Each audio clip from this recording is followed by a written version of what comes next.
Ladies and gentlemen, we'd like to introduce the starting lineup for each team.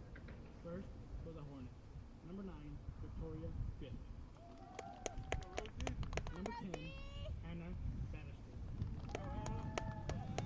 Number 13, Malia Wilson. Number 14, Alyssa Fryman. Number 18, Alexis Leroy.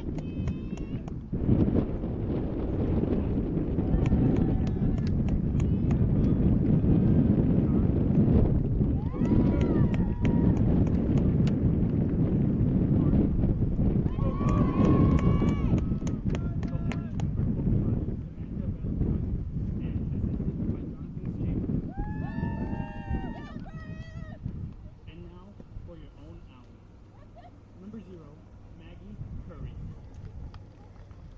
Number 5, Sierra Bryant. Number 7, Madison Smith. Number 8, Isaac. Number 9, Courtney West. Number 15, Lexi Ireland. Number 18, Ashlyn Queen. Number 19, Taylor Marshall. Number 20, Jocelyn Vaughn. Number 20, Alice Aaron. In goal for the Owls, number 1, Marissa Davis. Owls are hoping to assist by Kelly Martin and John Partners today are Todd Howard, Ryan Perez, and David. And now to the ladies and gentlemen, please rise from your heads and remain standing in honor of our national anthem.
Well, ladies and gentlemen, welcome to the Park Family Field here on the campus of University of Maine at Presque Isle. I'm Ricky Goupel, set to bring you today's play-by-play action of this men's and women's doubleheader between the UMaine Presque Isle Owls and the Vermont State University Lyndon Hornets.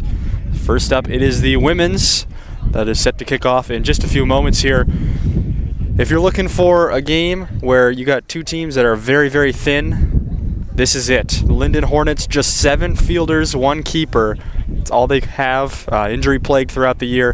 UMPI also injury plagued, but not quite as much as Lyndon. UMPI has just 1 sub available today, as 3 of their key players, Cameron Alla, Monica McLaughlin, and Lexi Rodriguez, all out today for this last game of the season for both of these squads, as they looking for their first NAC East win. UMPI looking for their first win overall of the year. Lyndon has 1 win to date and looking to pull off something spectacular with just 7 subs. They're going to play 3 players down throughout this game.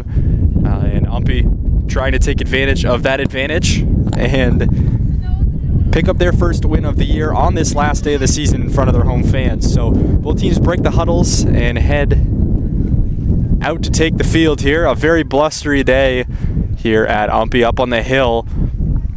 Pretty wide open.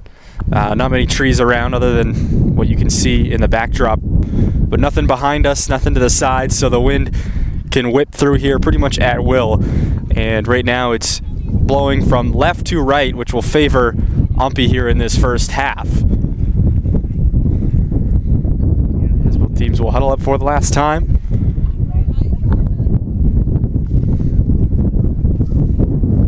So we apologize for the audio sake with how windy it is, but not much we can do here up on the equipment shed roof for the Park Family Field. It's the last day of the season. It'll be the last day of the season for the UMPI men and Lyndon men as well, as both teams won't qualify for the playoffs in the new restructured format this year in the NAC, the North Atlantic Conference. 4 out of 7 teams make the playoffs as they added Lesley University to the east side of the conference.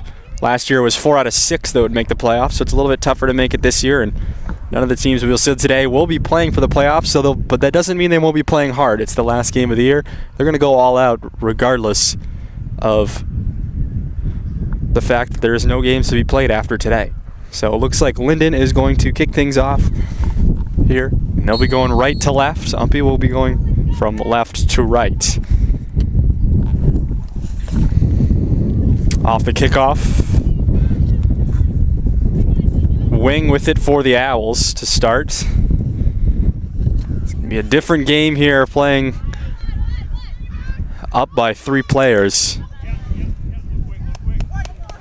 Normally in soccer you'll get an advantage if there is a red card that ejects somebody for the rest of the game, then you'll have to play 11 on 10. But today it's like Lyndon is starting with 3 red cards, playing 11 on 8 if you count the keepers. Jocelyn Gagner, freshman for the Owls, has it. In the middle of the field, all sorts of time. Certainly expect a slower paced game today. Now Lyndon trying to scramble to get back as Madison Miller takes it free. They will get a player on her. That's good defense there, good hustle play by Victoria Fitty. Victoria Fitty. It's number 9 for the Hornets. He gets a kick on it there, and it'll be headed out by Harrington of UMPI and be a goal kick.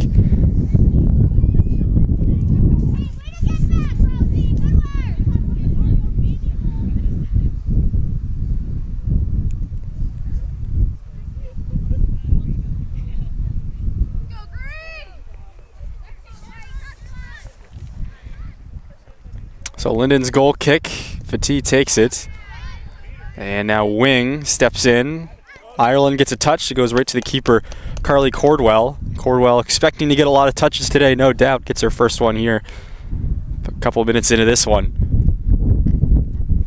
Solid boot into the wind, keeping it low. On the far side there, it is Rianne Fortin for the Hornets. It goes out of play. It'll be an UMPI throw.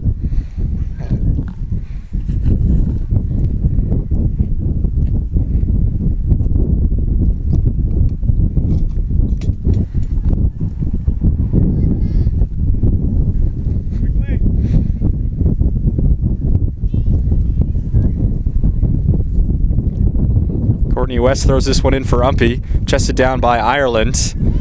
Battling there with Wilson.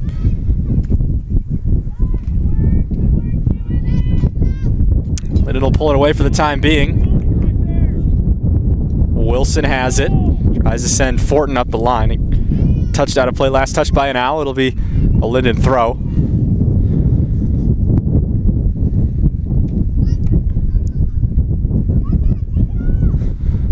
Lyndon had a bit of a road trip this weekend as upstate Vermont. They had to travel to Farmington, about 4 hours to Farmington, Maine, through backcountry roads, northern Vermont and New Hampshire. That was yesterday. They played Farmington, and the Owls also went on the road yesterday. They went all the way to Cambridge, Massachusetts to play the Lesley University Lynx. So they went down Friday, stayed the night, played their game yesterday, came back last night, got a couple hours of sleep, and then showed back up to the field here today for Senior Day. So a lot of traveling both of these teams have to do. Two of the more isolated schools in this conference, I would say. And Lyndon, especially being on the eastern side, has to travel quite a bit, as does UMPI, being so far north. So these two teams, very similar colleges, similar enrollments, and similar population as the towns that they are affiliated with, Lyndonville, Vermont, and Presque Isle, Maine.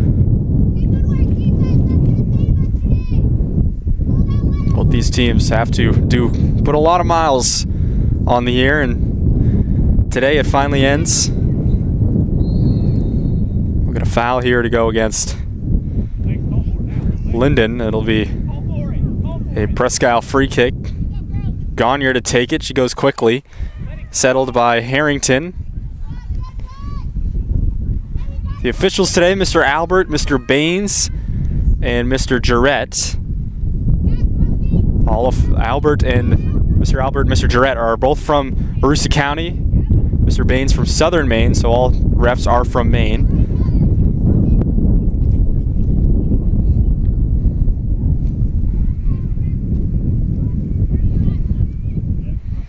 Sarah Bryant gets a touch there to the middle. Ireland gives to Wing.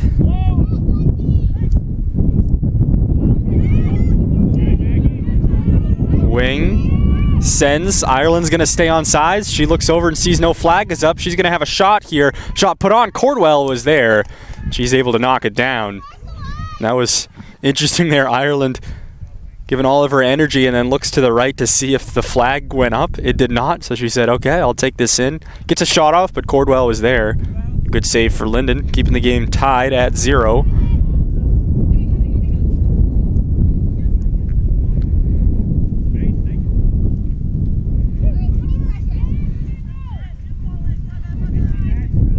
This one rolls all the way unharmed into the 18, picked up by Cordwell. So no action yet on the other side of things. Marissa Havey, the UMPI keeper, hasn't been challenged yet. And no doubt you know when you come into a game down 3 players that the other team is going to have most of the possession here. UMPI's going to have a shot. West, a rebound opportunity, and her rebound goes right to Cordwell. And that is frustrating there. She had a good look on the first opportunity. Bounced right back out to her, put another one on. Cordwell able to wear it again.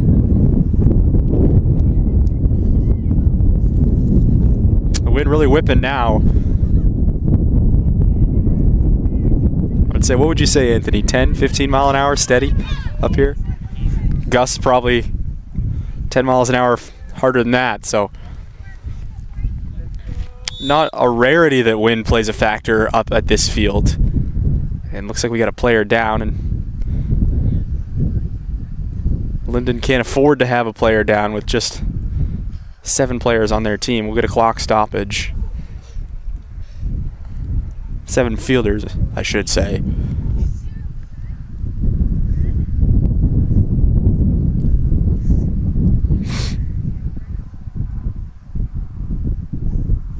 And this player is number 24, Felicity Flores of Lyndon, and she's going to get up gingerly. Trying to put some weight on that knee. It looks like the right knee. Could be the right ankle, actually.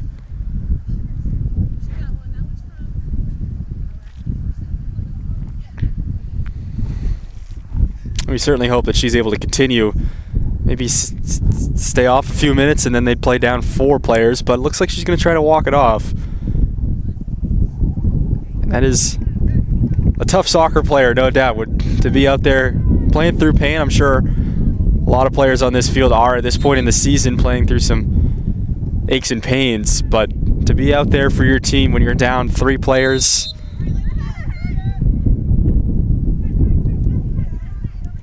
Off the throw-in now. Flores immediately gets a touch and sends it up the line. Forcing UMPI back. Now they got to throw it back in again. Miller tries to settle. Leah Wilson clears it for Lyndon. Harrington, Flores on her again. Flores taps it out. Now Wing with it for UMPI. Gagne to try to put a shot on from way out. It goes up and it's in. Jocelyn Gagne, the freshman for UMPI from way downtown. A great shot, a good hit off the settle, and it goes off the hands of Cordwell. She had to go up for it, and it gets into the back of the net. UMPI gets on the board early here today. They lead 1-0 on the goal from Jocelyn Gagne, unassisted.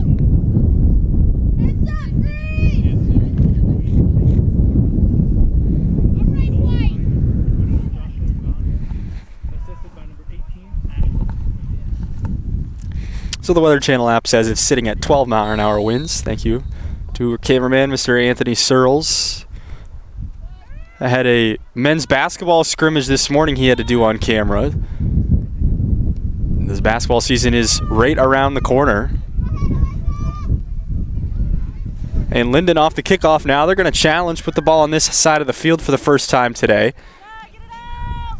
Wilson tries chipping it up in the air. Lyndon got to try to keep this in and keep this opportunity alive, but a flag goes up for offside, it looks like.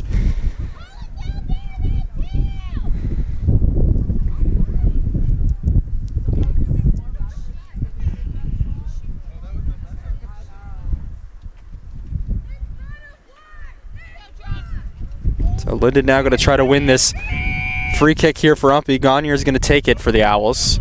Gagne was a late addition to the roster for UMPI this year. She played soccer right here at Presque Isle High School last season.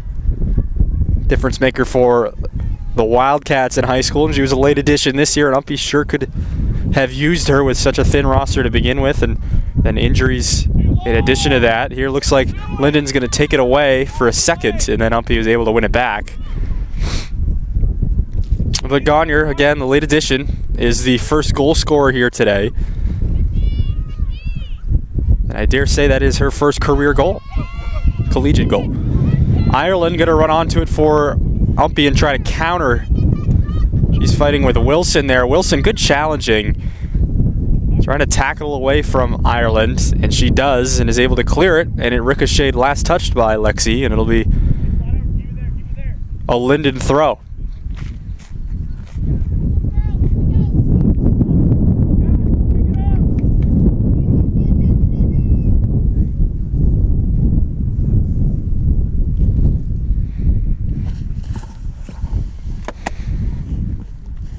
At the men's game coming up after this, set to kick off around 3 p.m. Get going earlier if they could.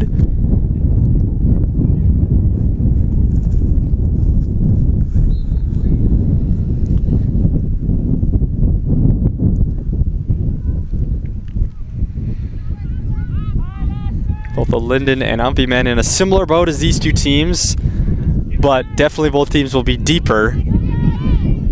But as far as wins go, just one combined win between those two schools as well.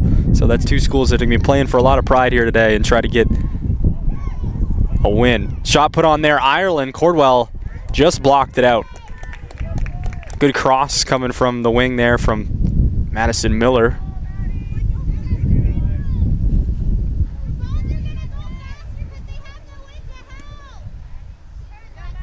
Off the punt.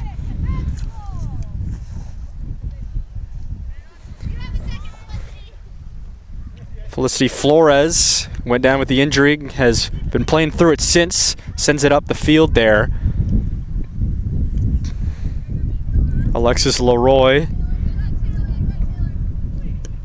Marston for UMPI sends it up to Ireland with space. Now challenged by Wilson. And Fatih sends it out. Fatih gonna run onto this, get a touch up ahead.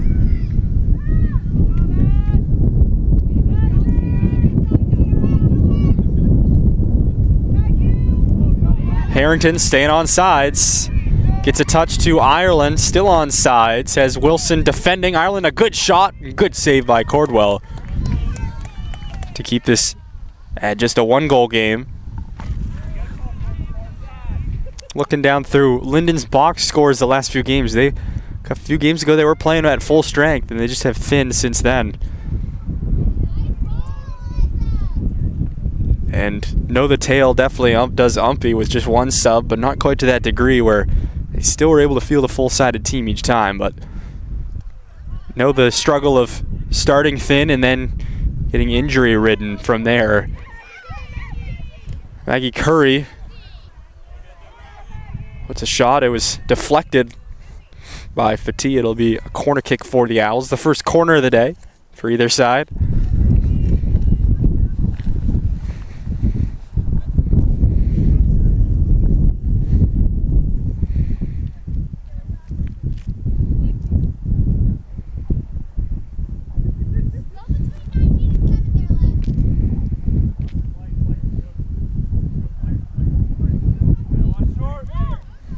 They play it short.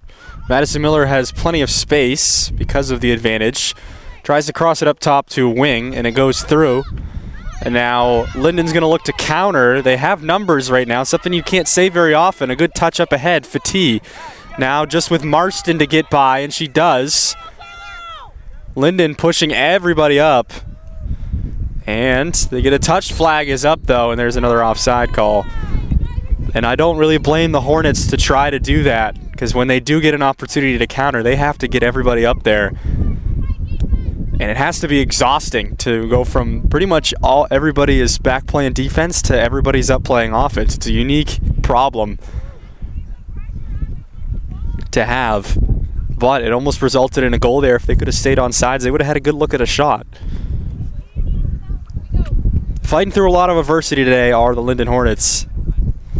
Making the 8 hours drive through, a lot of it is not highway. I would say just from Fairfield, Maine to Holton, Maine is highway, and that's about 2 hours worth out of 8 hours total. Got to go through a lot of winding, beautiful scenery through northern Vermont, this time of year especially, but got to go through a lot of windy 2-lane roads in a Sear bus. And Lyndon will have to make that trek back up after this one. Fatih is going to win the foot race here with Harrington, but then Courtney West is there for the Owls. West had a shot earlier. She puts one on here. Goes to the ground, and it'll be another goal kick for the Hornets. Got to credit to Lyndon so far. They look gassed right now, but they are not letting up whatsoever. And just to have a couple of chances thus far, both resulted in offside calls, but to have a couple of chances is a credit to their strength and credit to their fighting through that adversity.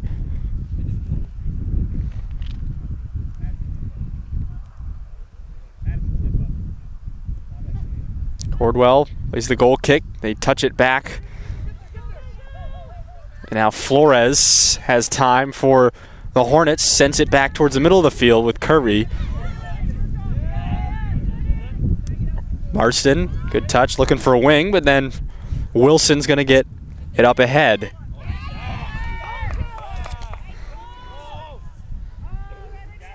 I will say, though, playing with just 8 players, it's broadcaster friendly. You don't have to learn that many names. And each player gets a lot of touches, so that part on my end of things makes it a little easier, but certainly would love to see an even-sided contest. Not in the cards for Lyndon. Shot here by Ireland. Cordwell deflects it and jumps on top of it.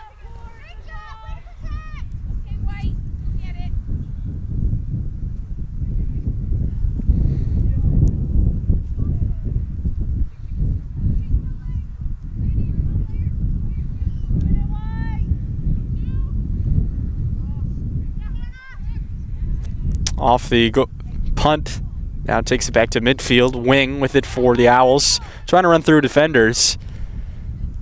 And Lyndon now will take it away and dump it up ahead. We've got a foot race here between Gagne and Fortin on that side. Fortin tried chasing it down. Gagne will win it and pull it away. Wing on the give and go with West.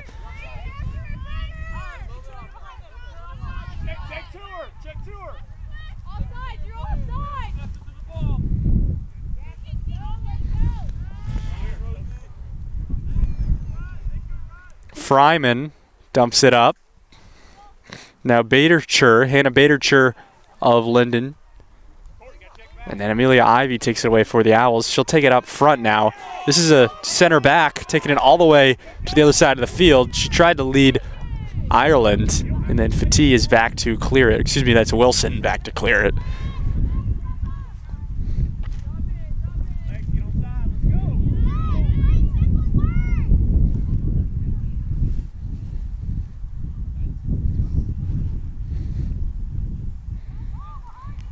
Good read off the throw there, as Fryman read that all the way. But now UMPI wins it back. West from the left wing. Tries crossing it just inside the 18. And Fatih is there to clear it.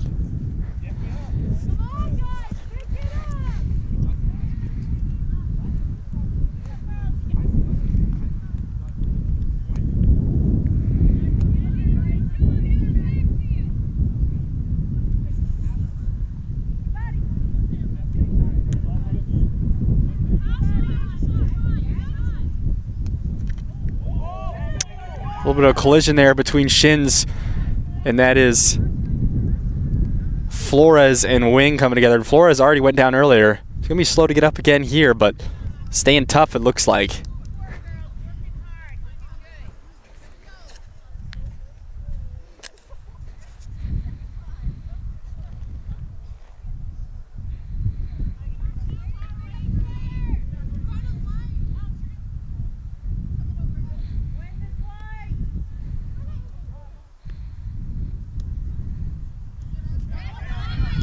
Wing, good pass to Harrington.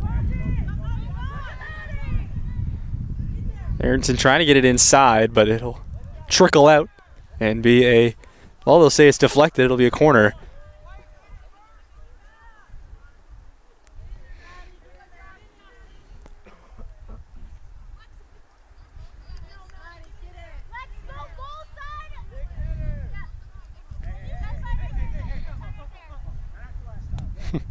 Looks like Amelia Ivy, the sweeper for the Owls, was trying to sneak into the 18, but Coach Phillips for UMPI says, no, nope, stay back for now.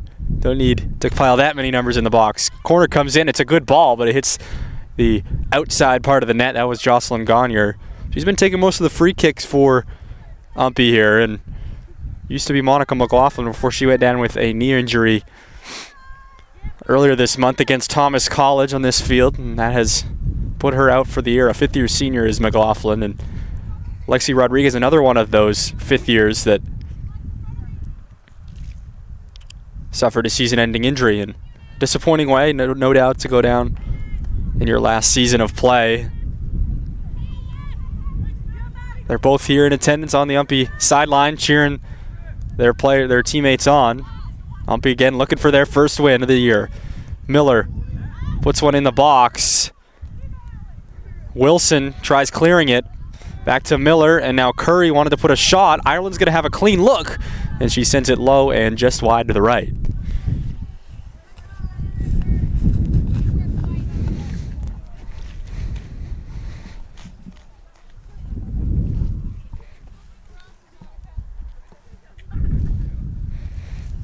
Don't want to jinx it, but the wind might be dying down just a little bit here. And the goal kick, a little bit of a miss hit there by Fryman. Hooks out of play, and it'll be an UMPI throw down past the UMPI bench. Miller gets it in. Harrington. Good ball. Fryman volleys it up in the air, fighting for a header now. It goes high in the air and out of play again.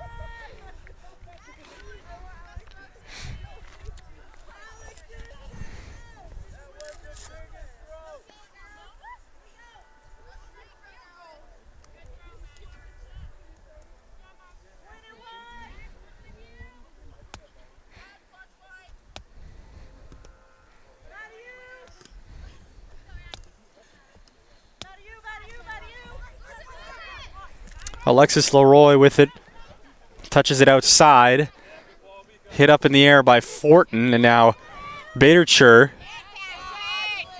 tried winning it from Wing, and Wing stayed strong.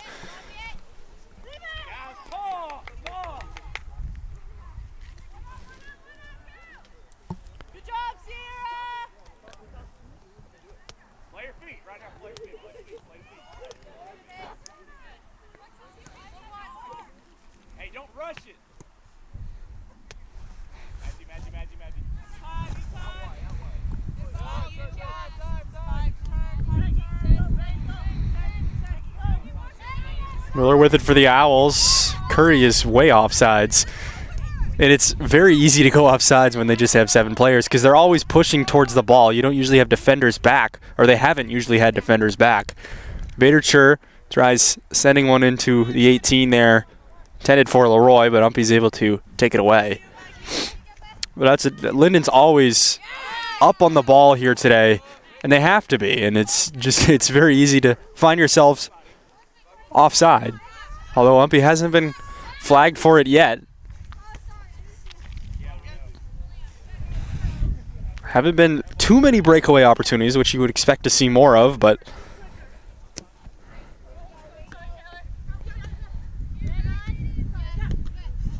UMPI, not great spacing there. They had Harrington, Miller, and Curry all around it.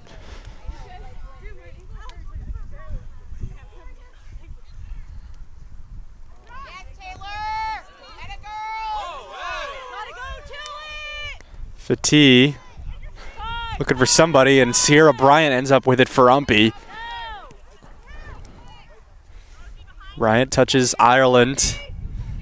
Now good give to West, staying on sides here. Ireland, the left side of the 18, slide tackle there. Good tackle by Fryman. And that was a clean slide tackle. Just, I believe, only one foul call in this one. Fairly clean. Wing looking for a shot, and it goes out of play. UMPI's one goal, again, scored by Jocelyn Garnier. It was a shot from just about that distance that Wing took hers just now. And that is the one goal in this one. It was a great shot by Garnier. Ball turned over right at the right time, came back down, and keeper Cordwell had to jump for it. Made a good attempt, but hits off her mitts and found the back of the net for the Owls. And they lead here 1-0.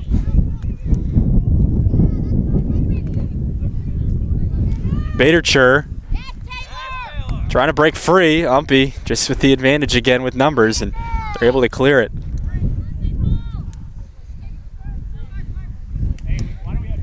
Flores is going to come up and take this throw for the Hornets.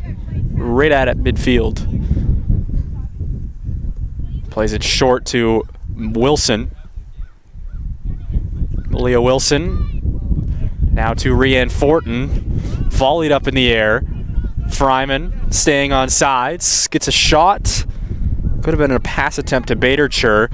Now Miller is back for the Owls. Badercher fighting for it. Goes out of play. Last touch by Miller. It'll be a Lyndon throw deep in UMPI territory here.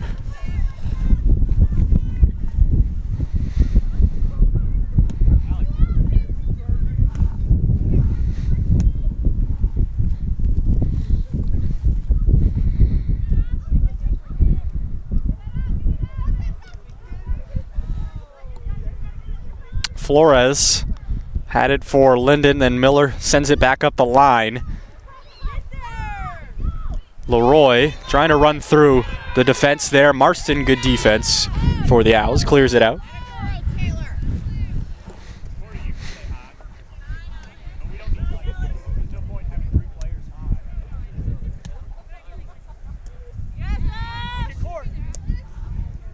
And West is way on sides. You can be as offside as you want when it's on that half of the field. West into the top of the 18, looking for a shot. She does, and buries it to the back of the net. Courtney West on the breakaway attempts.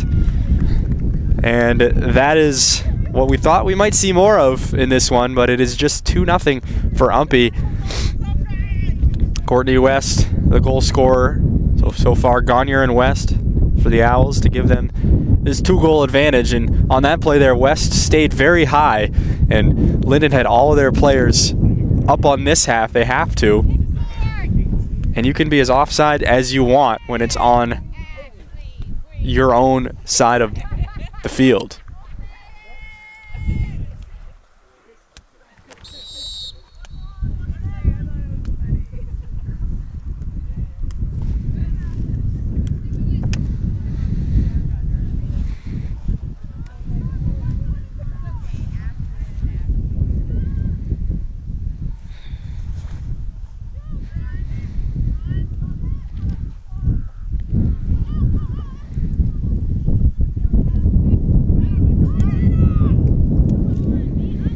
looking to counter here. Miller tried chesting it down. Bader-Chur came onto her, but Miller's able to clear it.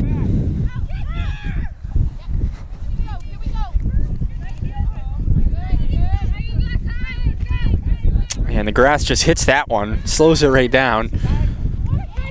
Harrington staying on, trying to get by Flores. Good defense by Felicity Flores.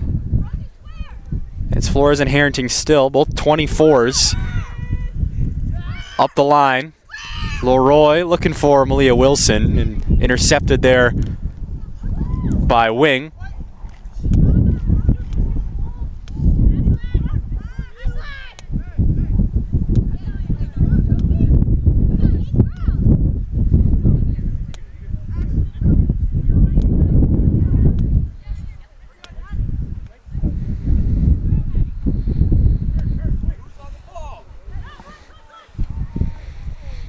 Ireland dropping back to Wing, hits it low.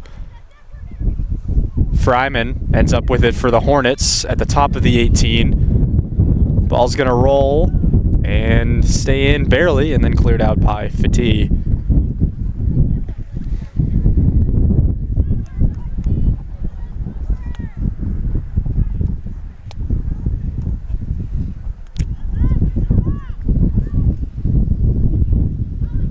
Cold, crisp day here in Presque Isle, Maine. Low 50s. Definitely the bite of fall is in the air, and what has been a decent fall for Presque Isle. Very high temps at the beginning of October, and since then hasn't done anything crazy. October 22nd it is today, and basketball season we know is right around the corner, as is the snow.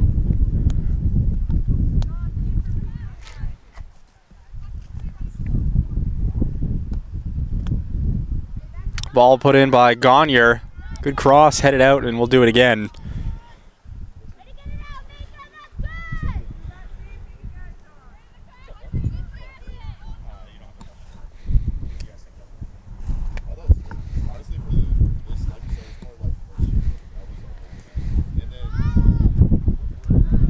Corner comes in again, right to Cordwell this time. Cordwell, who had a lot of touches early, hasn't had quite as many since. Her defense has been doing a good job clearing it out, with the exception of that breakaway in that one shot. Lyndon has played pretty well considering.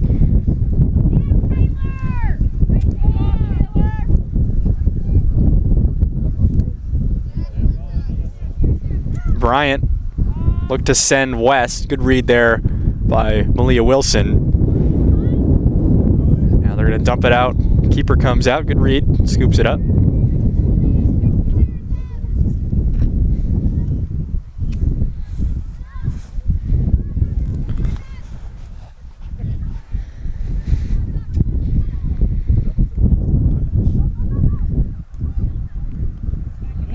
Bader-Chur will try to run onto this for Lyndon. She will get to it just before Sierra Bryant, but then Bader-Chur's touch, and she gets it back, pulls it back, tried to send it in, but nobody is home.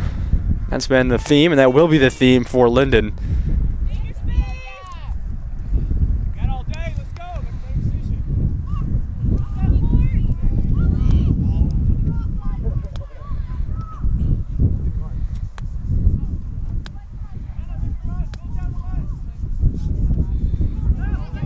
Here's a touch now by Fortin in the box. Fortin gets a shot, a diving save by Havey. And Rianne Fortin almost put Lyndon on the board there on the breakaway attempt. She stayed on side, stayed strong, ran through the defenders, and had a good looking shot, but Havey, a good save. The first time she's been tested, I guess we could say, today. Staying on sides now, Ireland with the counter, a 2-on-1. West with Fryman getting back on defense. West puts a shot on, it goes out of play, and it'll be a goal kick. So a good counter there by UMPI after a great opportunity for Lyndon.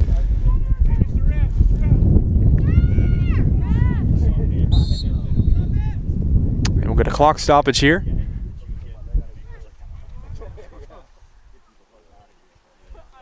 like Felicity Flores is going to take a minute and step off the field. We've seen her be slow to get up a couple of times.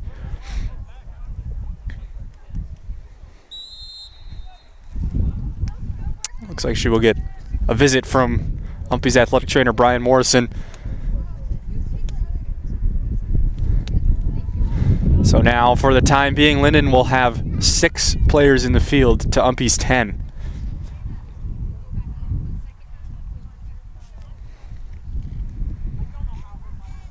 They continue to fight nonetheless.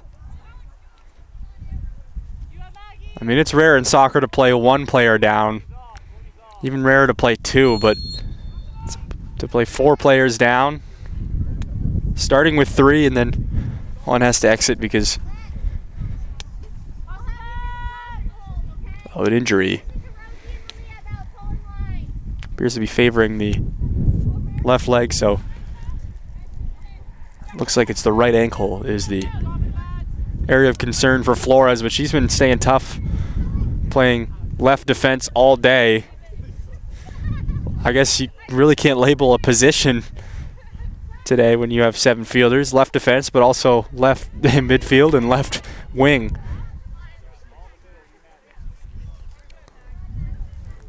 Just say left field. Left side of the field has been hers.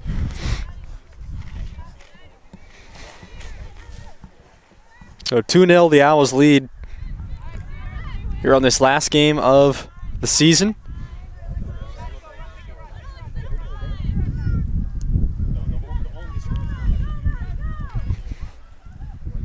Wing gets a touch now. Miller going to chase it down in the corner.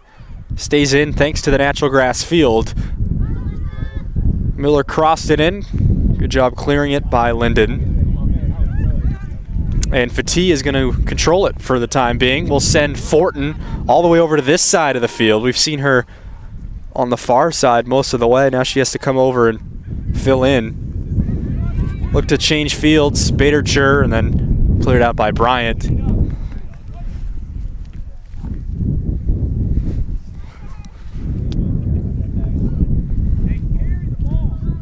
Breakaway opportunity. Ireland challenged by Fatih, and Fatih will win that.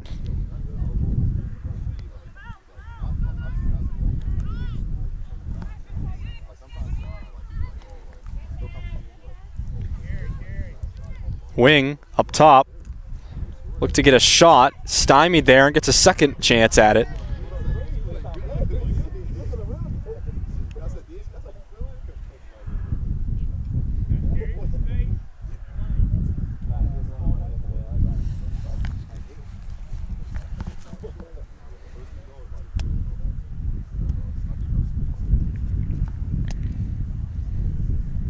Just looking at the women's soccer standings in the North Atlantic Conference East Side Division. Leslie Link sit atop with a record of 6-0. Husson 5-1, Maine Maritime 4-2, and Farmington 3-3. So those are your 4. They're going to move on to postseason play. It'll be Farmington and Leslie to match up, and then Maine Maritime and Husson.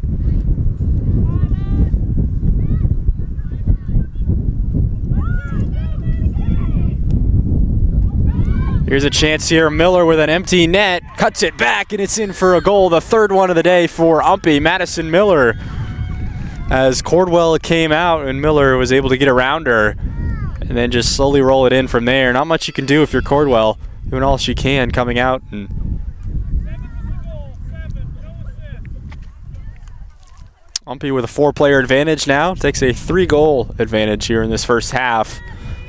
Certainly how they wanted to come out in this last game of the season, having been winless prior.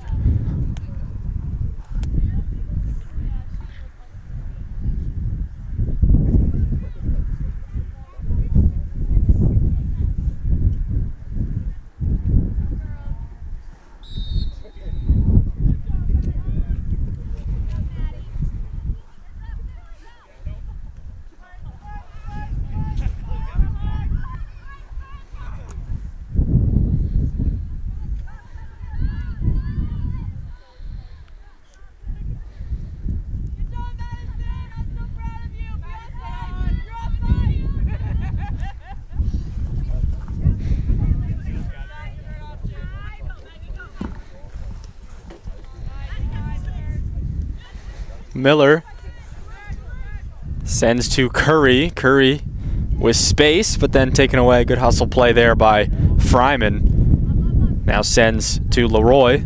Leroy looking for Badercher. Badercher, full head of steam. Ivy is there, but then Badercher runs through it.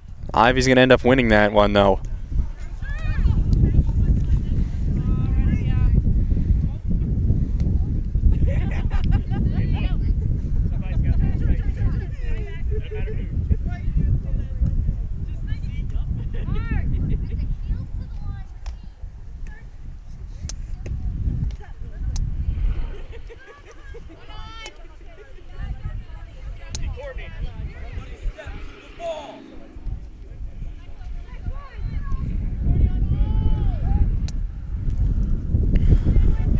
So looking at those standings, Leslie, Husson, Maine Maritime, and Farmington. Leslie will be the hosts of this year's women's tournament, whereas last year it was at Husson, as it so often is in a lot of sports here, at least on the NAC East side of things.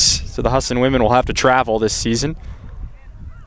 Last year the men and the women were in Bangor, Maine, home of the Husson Eagles. Cordwell comes out, she'll scoop this one up.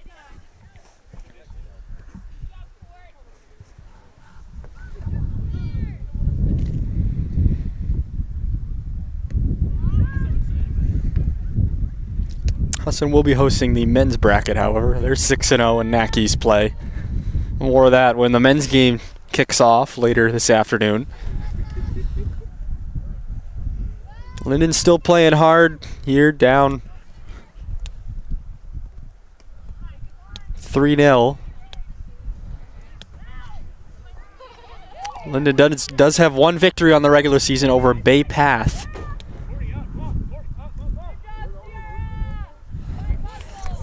So they enter with a record of 1-12, UMPI 0-15.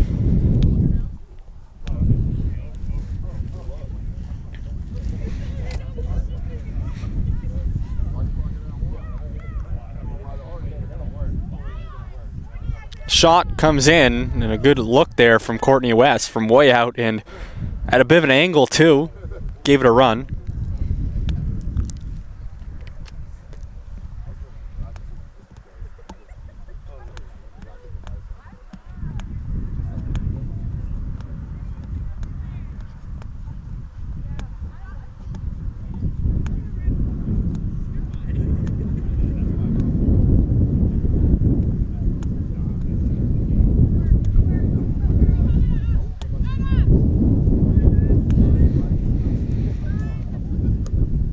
Wing, good ball. Touched by Ireland, but out comes Cordwell.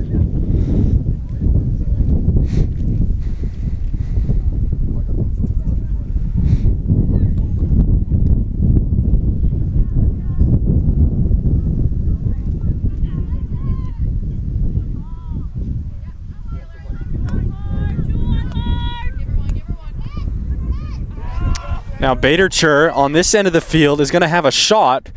Havey had to backpedal, and she gets to it. Badercher, good moves to get around Marston and Ivy.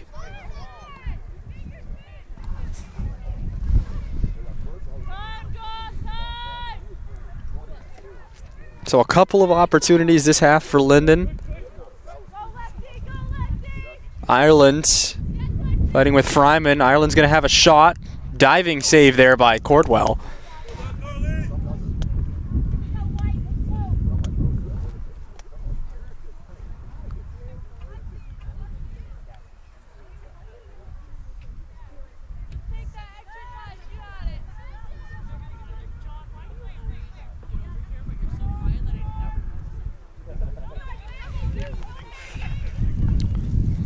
Curry for the Owls. Now Leroy.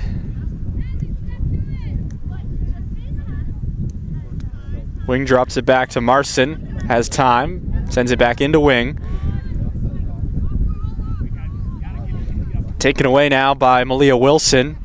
Hannah Badercher over to cover for the Hornets. Trying to get around Ivy, but Marston is back for the Owls. We'll send it back this way.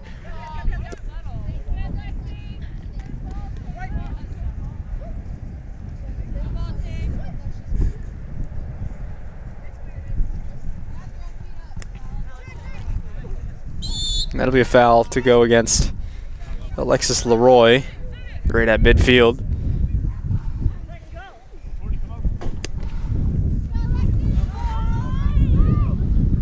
Ireland with a look here for the Owls. Cordwell looks like she may have deflected it. No, she didn't. It'll just be a goal kick. Cordwell had to jump, if anything, to get to that, but it ends up going too high anyway.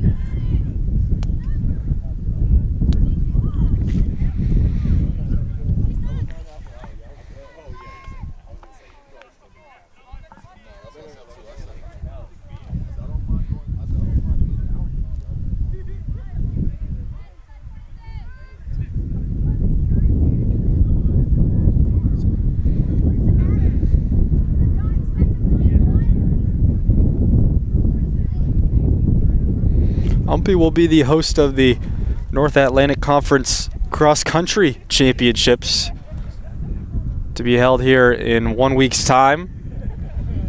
Unique that UMPI is able to host something for the entire conference, so a lot of teams will have to do a lot of traveling. Come up to Presque Isle, Maine for cross country, a good cross country course we have on campus. You can see some of it in the backdrop of this field.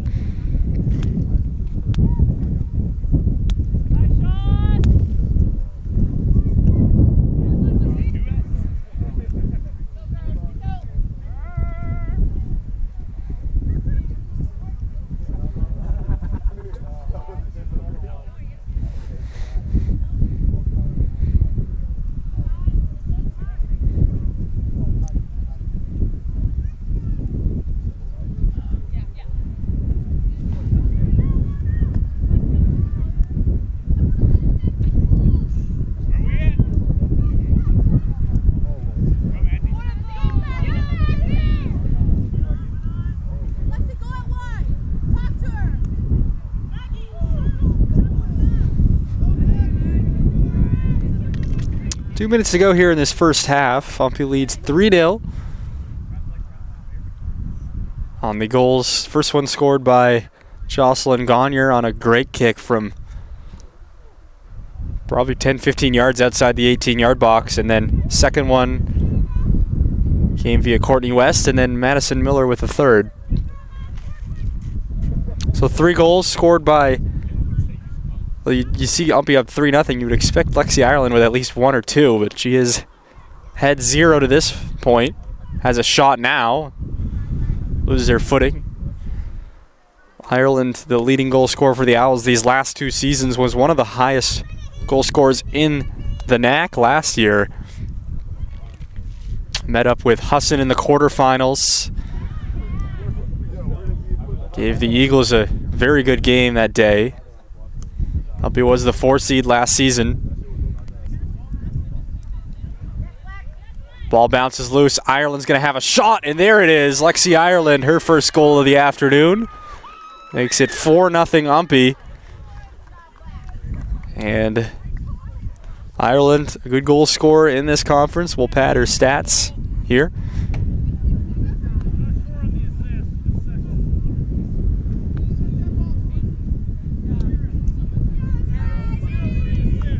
Maggie Curry looks like will be credited with the assist. She'll get a point here. Maggie Curry with the assist.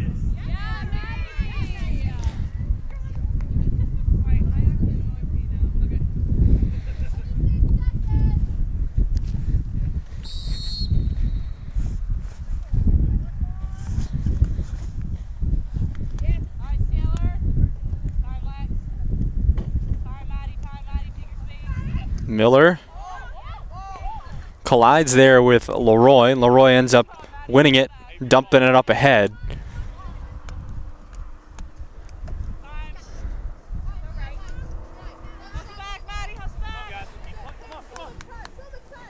Malia Wilson carrying up this side of the field for Lyndon.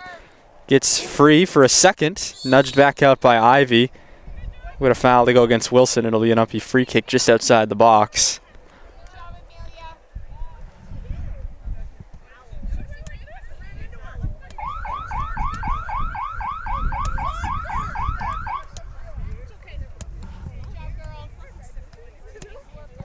So that's going to do it for the first half of play. That fouled the last action in this half.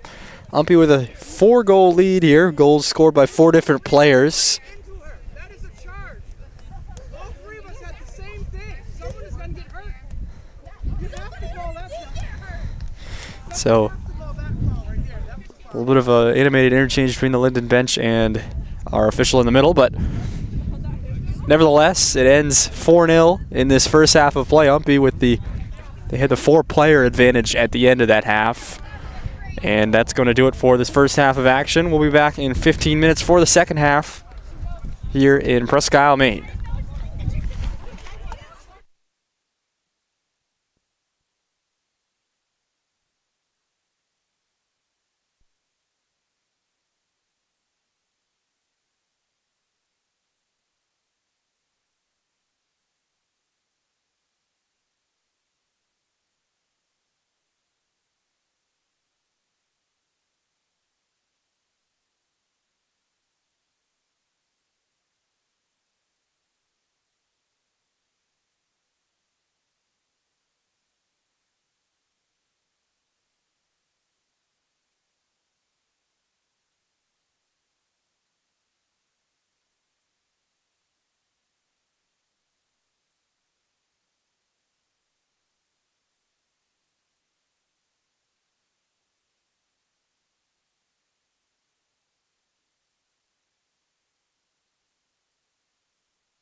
Back here at the University of Maine at Presque Isle. UMPI currently leading 4-0 over the Lyndon Hornets. 4 different goal scorers for the Owls. Started off with Jocelyn Gagne to make it 1-0. That was rather early, probably first 10 minutes of the game, and then nothing for a while until Courtney West was able to bury a shot, and then Madison Miller made it 3-0, and then finally Lexi Ireland made it 4-0 late in the first half, and that gives us the score that we have here. UMPI will start with it in the second half, and it looks like Lyndon is going to start at what you could call full strength for them, so that means that the injured player Felicity Flores, who went off with about 15 minutes to go in that first half, is back on the field. She got taped up and was able to rest up. We'll be ready to go for the last 45 minutes of this season for both of these squads. UMPI will start with it going against the breeze in this second half. Again, if you're just joining, Lyndon playing with 7 fielders and a keeper, so just 8 players made the trip north from Lyndon, Vermont, about an 8 hours drive. They played Farmington yesterday, and UMPI played in Cambridge, Mass against the Lesley University Lynx yesterday. It's a point in the season where you're playing a lot of games jam-packed together, and exhaustion, injuries start to set in. Both teams definitely have their share of those. But for these last 45 minutes, none of that matters. They're going to play hard till the final buzzer sounds.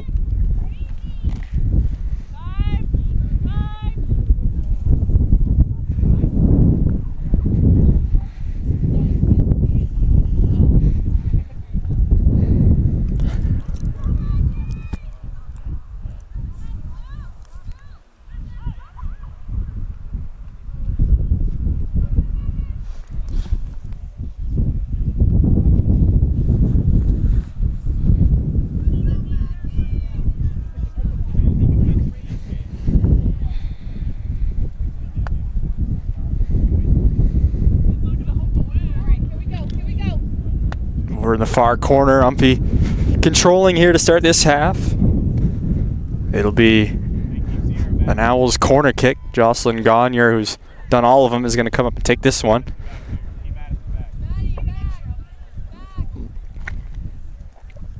Very fall feel here today in Presque Isle, Maine. Low 50s and steady wind.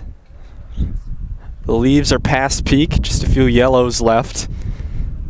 Other than that, everything's on the ground. Gagne's corner kick comes in right to the keeper, and looks like Harrington either collided with West or ran into the post. I'm not sure what happened. But Harrington's up, and Lyndon will punt this one away. It's a good, strong punt from the keeper, Cordwell, who did a fine job in that first half.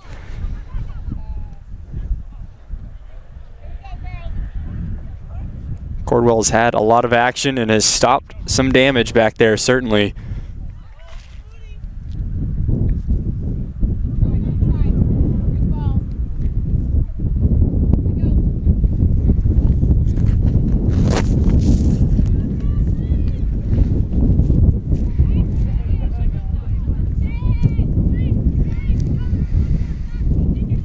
Ivy with it for UMPI.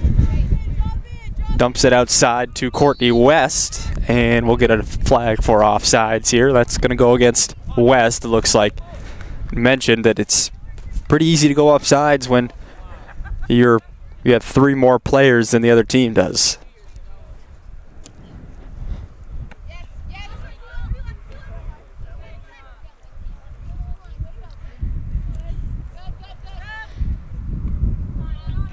It's a tough task to play all 90 minutes of a soccer game, and both sides look like they will be doing that. UMPI with just 1 sub. It's Molly Goodman. I'm sure she'll get some minutes, so somebody on UMPI's side won't play for all 90 minutes. But for Lyndon and then all but 1 UMPI player, they will all be playing the entirety of this one.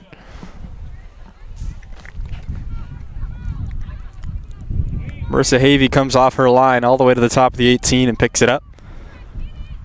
Havey a couple of good saves in that first half to keep Lyndon off the board. Certainly could have been a 4-1 or even 4-2 game at half had she not been ready when Lyndon did strike.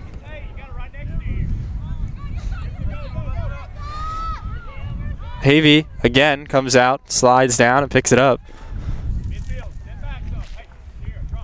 Senior day here in Presque Isle. The seniors for the Owls: Lexi Ireland, Amelia Ivy, Ashlyn Wing. All seniors. I'll be with a couple of fifth-year seniors that are hurt: Monica McLaughlin and Lexi Rodriguez. Both key role players in last year's team that got UMPI to the postseason and had them running with the Husson Eagles all the way to the end to that one.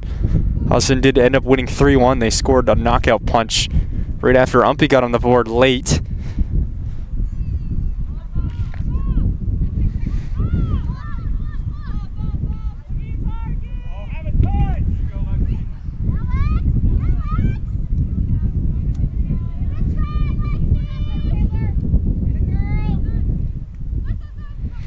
But UMPI, again, mentioned that here's a shot comes down from way out, but we mentioned UMPI 0-15 entering today. They're looking for their first win since October 15th of last season, and they beat the Thomas Terriers at home. And then they didn't play again for 2 weeks until they played the Husson Eagles. Of course, the late Aaron Marston, Coach of the Year last year in the North Atlantic Conference for these UMPI Owls, passed away suddenly during the season last year, and a lot of his players that he recruited still on the field here today. And first-year coach Colby Phillips inherited a lot of the recruiting and program work he did in his tenure. And UMPI played with heavy hearts after that tragedy last year in the postseason and almost pulled off a remarkable upset over the Husson Eagles. And then this year, just a very, very thin roster going into the season. Started with just about, I think, 13 players on the roster.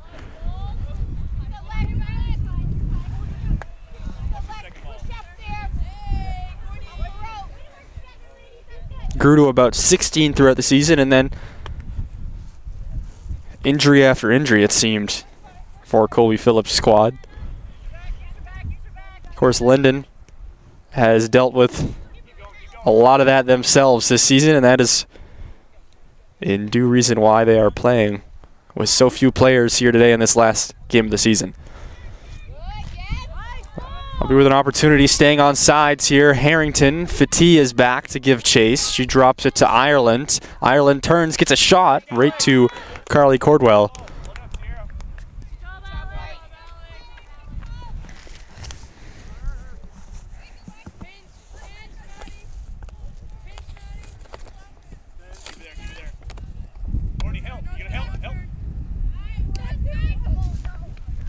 Lyndon coached by Samantha Valentine, assisted by Brian Moorer. I'll be coached by Colby Phillips, assisted by Kelly Marston. Here's an opportunity for the Owls. Fatih came on to clear that one away.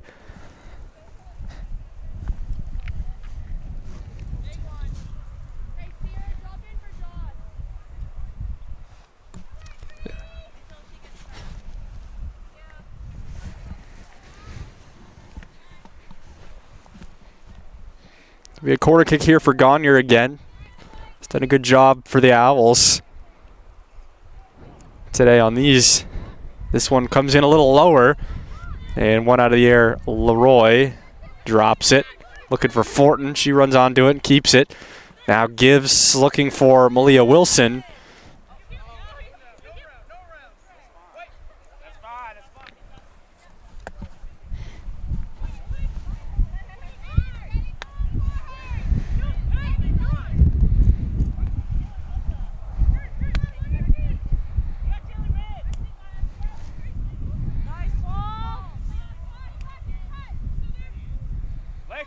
ball up.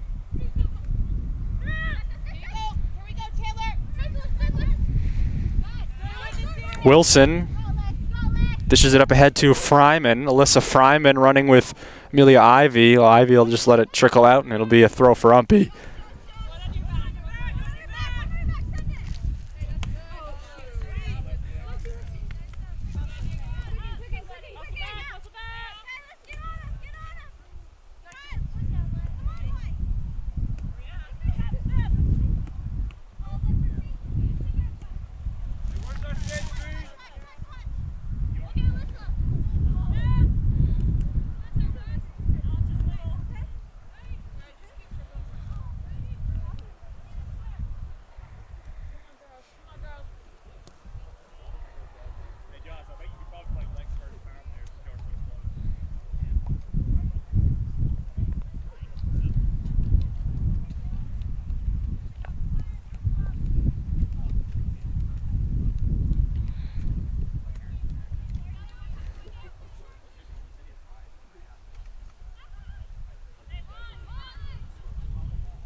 Battle for it at midfield there between Bryant and Leroy, it looks like.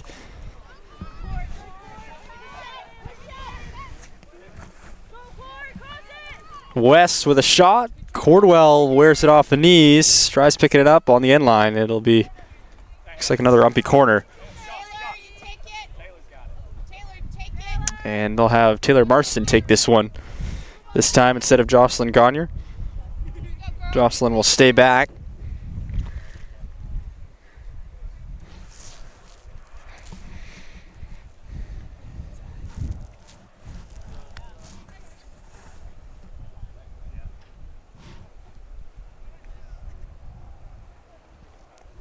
Marston's corner kick, a good one, off the shoulder there of Curry. Marston again, gonna try to put it on frame. Sails wide. The UMPI men's team has arrived. A game following this one immediately after the finish. Lyndon men's team looking for their first win, much like the UMPI women's team here today. And the UMPI men's team with one win, much like the Lyndon women. So it all kind of symmetrical. Ireland with an open net, and she gets an easy second goal for her of the afternoon. It makes it 5-0 UMPI. And that opportunity came out of nowhere. Just got behind the few defenders there, and not much Cordwell could do at all. Couldn't come out. She'd been caught in no man's land. And UMPI adds to their lead now. 5-0 is the score.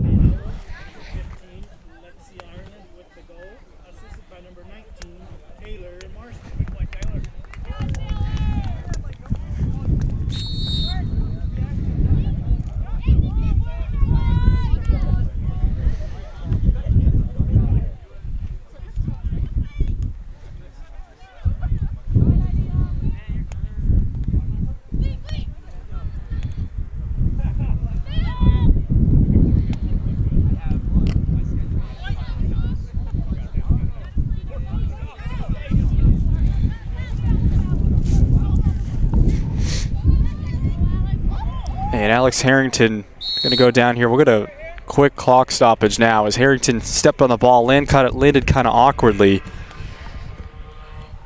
And we certainly hope that's nothing too serious. For the time being, we will take an audio timeout as she is slow to get up.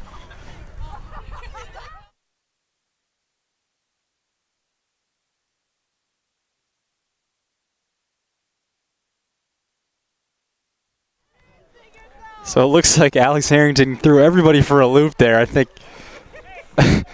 trainer Brian Morrison was about ready to go out there and hope that it wasn't anything like an ACL or knee related as she stepped on the ball and landed awkwardly, but turns out she was fine. As her teammates laugh it off, as does she. Threw everybody for a loop, including myself. Was ready to take an audio break as it might have been a while. UMPI now with it. They're going to switch fields over on the far side with Ashlyn Wing. Sends one in. It's going to be a foot race here. Cordwell will come out, and she clears it. Good keeper play there by Carly Cordwell.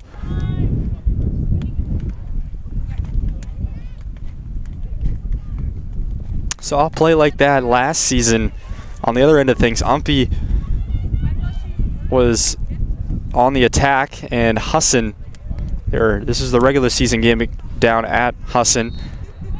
Husson was leading 1-0, and then the keeper came out, went to clear it like that, except she came way out of the box, and Lexi Ireland for UMPI was the only attacker up for the Owls, and then on the clear attempt, it just ricocheted off Ireland's back and then bounced harmlessly into the net, which tied the game up.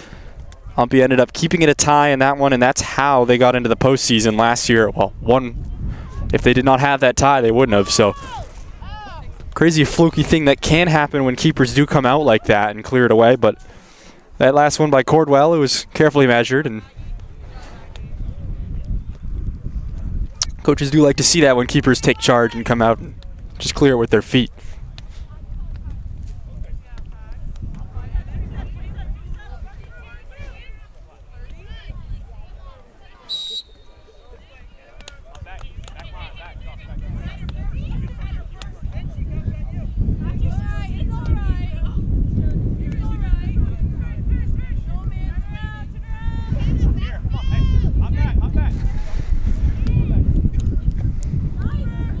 Malia Wilson, good ball up ahead off the free kick.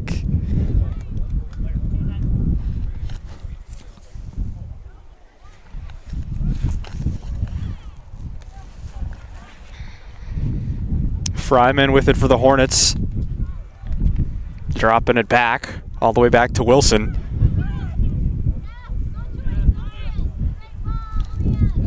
Switches fields here. Now Leroy. Up ahead to Rianne Fortin. Back to Leroy.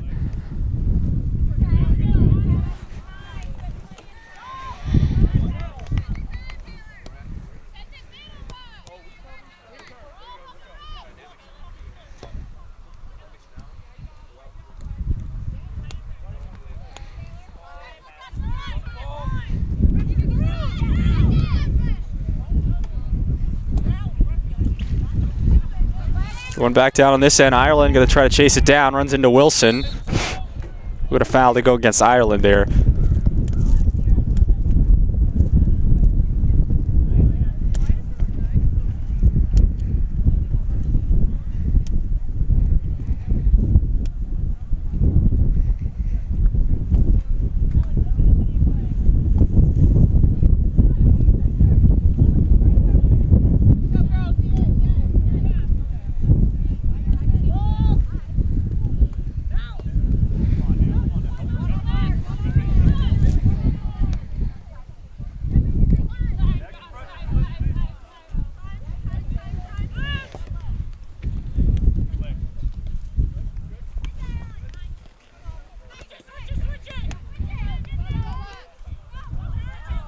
Marston and Harrington come together there, a little miscue.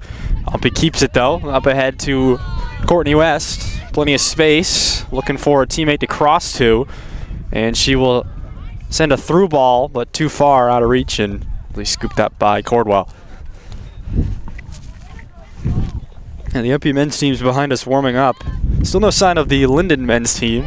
I'm sure they will be over in short order, but normally the visiting team gets here at some point early in the second half. We're about midway through now.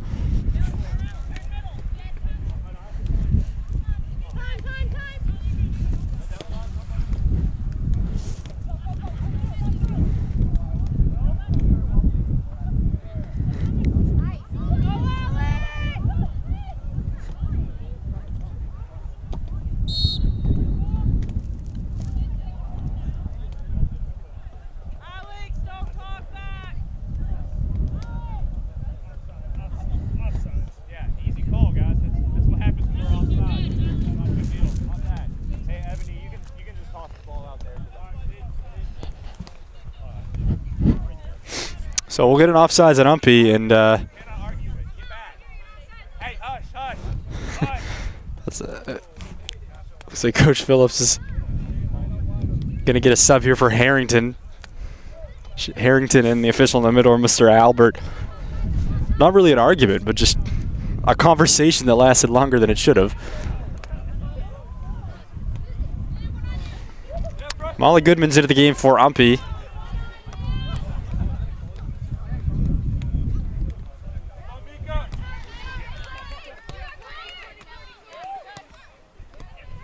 West gets a touch here.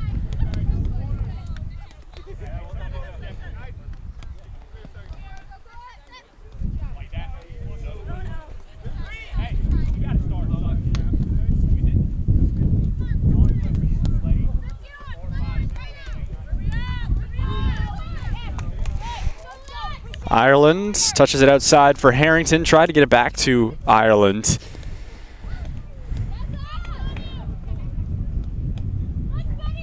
Wing looking to drop it to somebody. Well, instead hit it outside to Miller.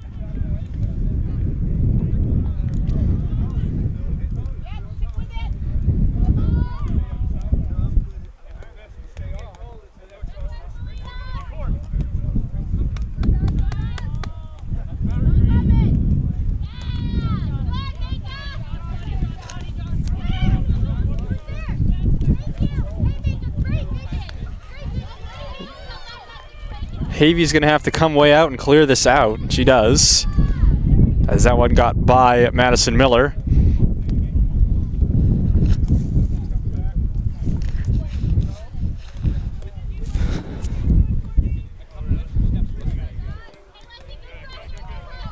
Gagne chips this one up to West. UMPI going to go on the attack again, leading by 5.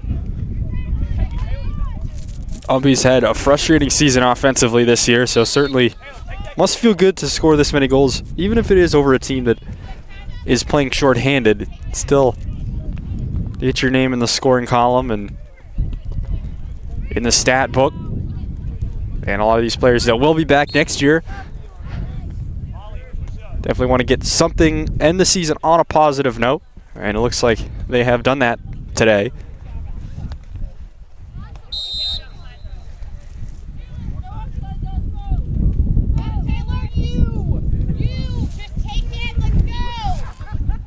Marston carrying for UMPI, crosses it over to Curry, who drops back to Wing. Wing going to settle, has time. Good ball to West.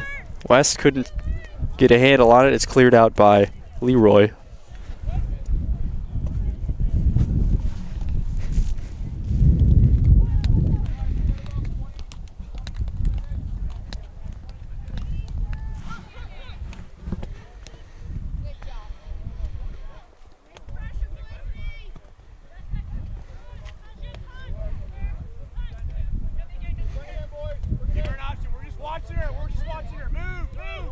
Ivy runs free unscathed, and an offside call here to go against the Owls. Ivy went through uncontested there.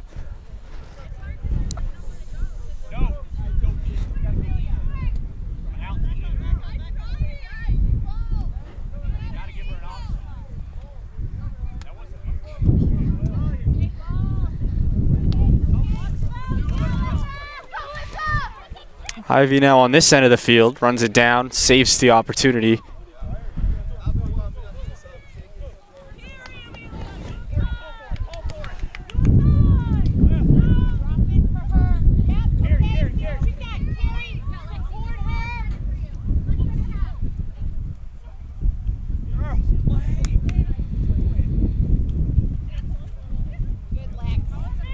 Ireland beats Leroy to it. Ireland a shot.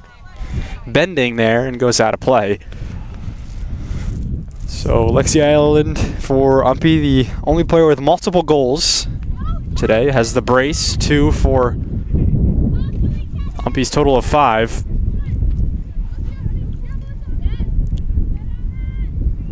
Cordwell comes out, clears it away with her feet again. A foul to go against West.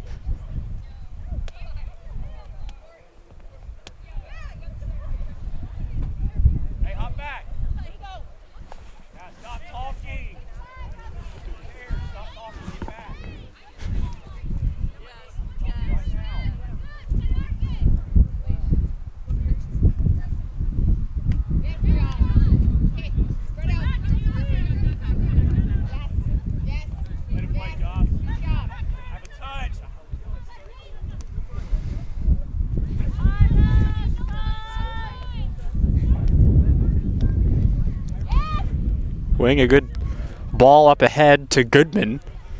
And then cleared back out by Lyndon.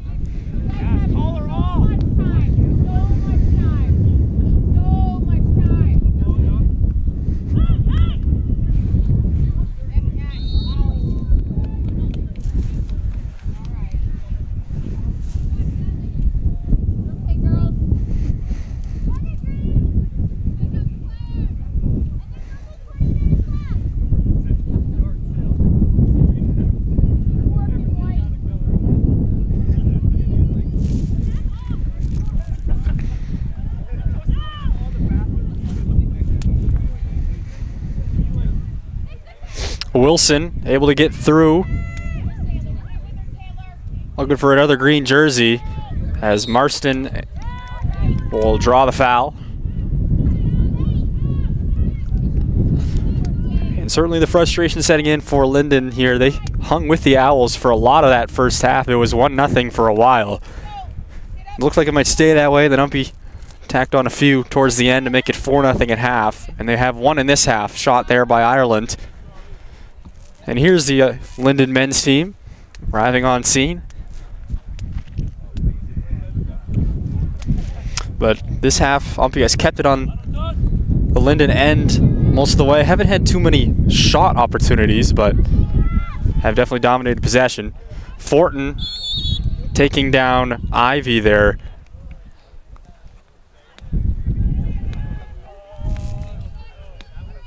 And Ivy's slow to get back to her feet. Looks like she will be okay though. It was a foot race there. Fortin trying to beat Ivy back. Ivy the center back for UMPI.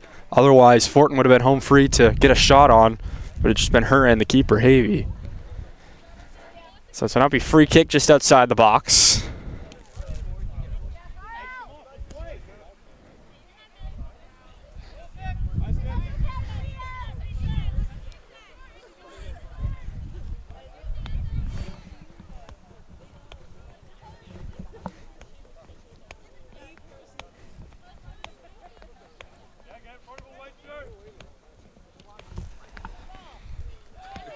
Off the goal kick there, Fortin stays in there and heads it back in on net. That can't feel too good. It was a hard hit goal kick by Gagne.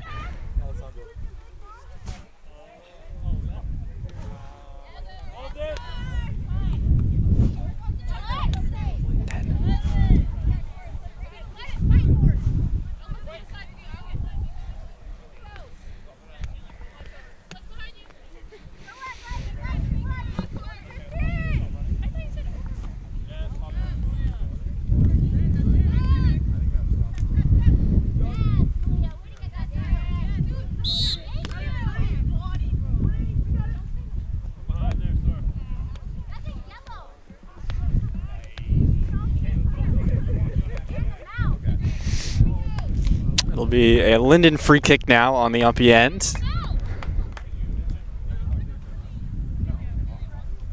Malia Wilson will take this one. Puts one in. Bouncing in the middle of the 18, but Havey can retreat and just scoop it up before Fryman could get there.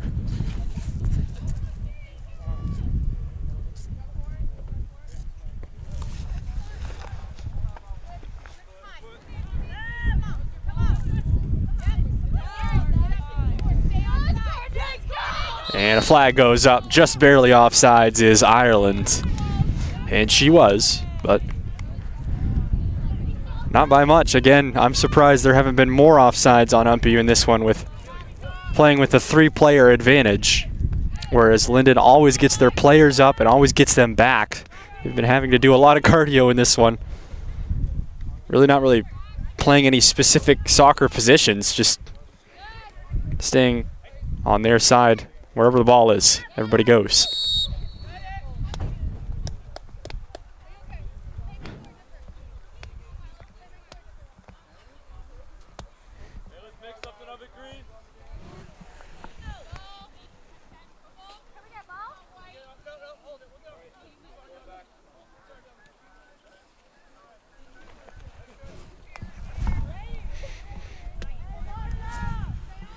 Another free kick here for Lyndon. Felicity Flores, who went out with an injury in the first half, is going to take this one here. Curling to the top of the box. It's volleyed out towards net, but Havey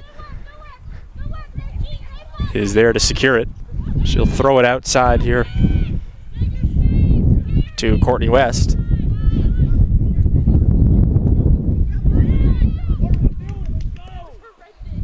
Coach Phillips trying to light a little bit of fire under UMPI and try to finish out this half in this season strong. Again, they lead 5-0, but Coach definitely doesn't want them to get lackadaisical at all and to finish it out the right way. I certainly think that is the case on the side of Lyndon. Despite their huge disadvantage, they are playing hard.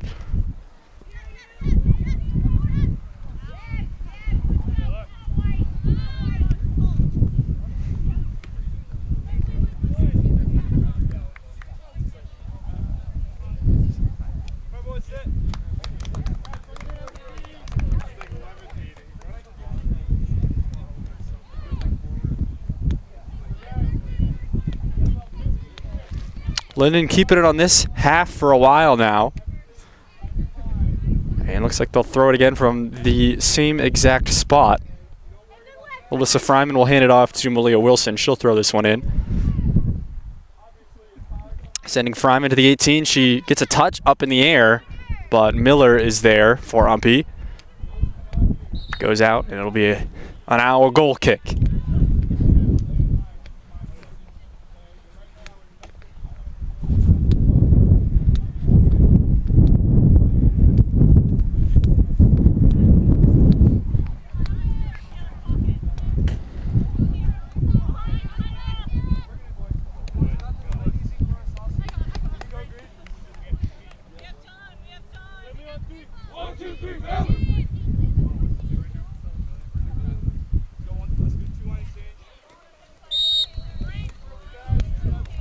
Looks like it'll be a handball on UMPI, and it'll be another free kick for Lyndon. It's been a while since UMPI has challenged Lyndon, despite it being 10-on-7 in the field, 11-on-8 if you count the keepers.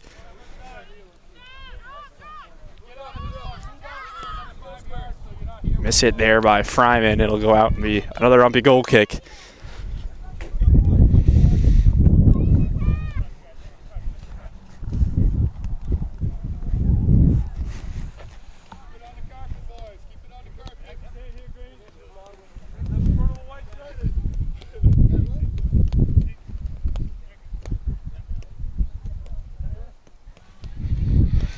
Off the goal kick, they're playing it short to Miller.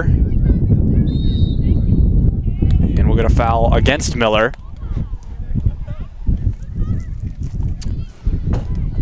This will be kind of a set piece there. They put one on frame.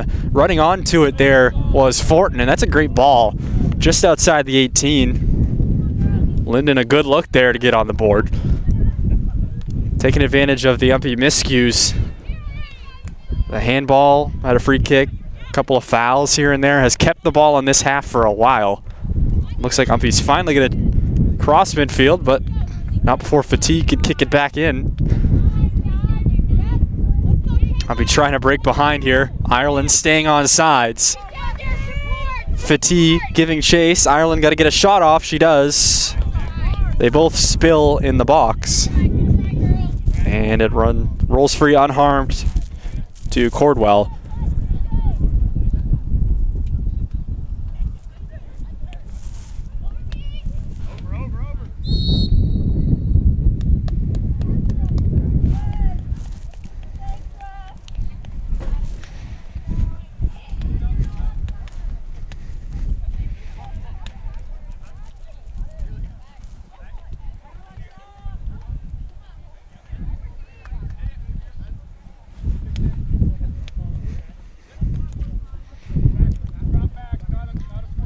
Flores, a free kick rolls almost into the 18, and then UMPI is there to clear it.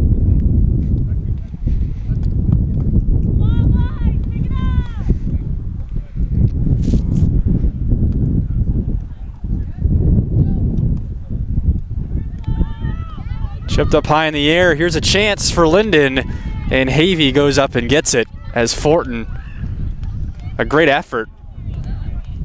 Fortin looks like she's tangled in the net there. She'll get back to her feet as exchanges a high five with UMPI's keeper. Everybody on here for UMPI. West getting a touch, takes it into the box, looking for a shot, and a slide tackle there. Good tackle by Alyssa Fryman to get back, as it looked like West was going to have a look.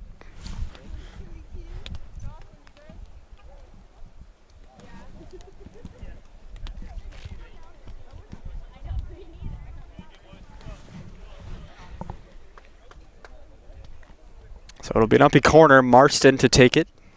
Gagne did a lot of the corner kicks in the first half, but Taylor Marston has done most of them in the second half.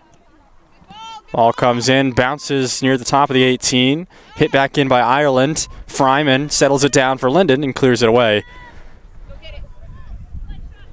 Molly Goodman was in amongst the fray as well there.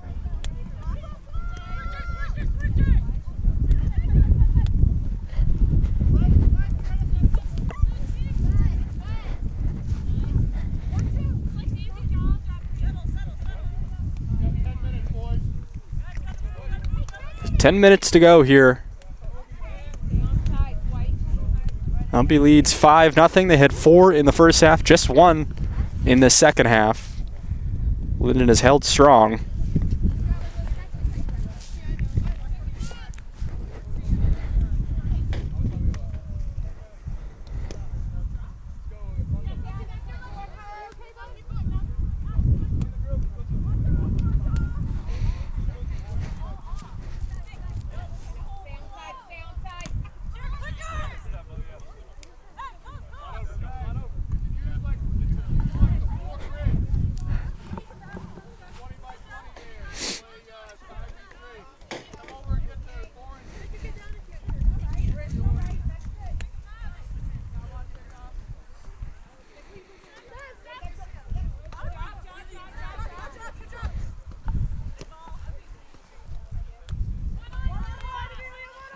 Ivy giving chase now with Wilson. Wilson's going to get to it first. Now we'll slow it, looking to cross over in the right flank. But it drops back out to Gagne.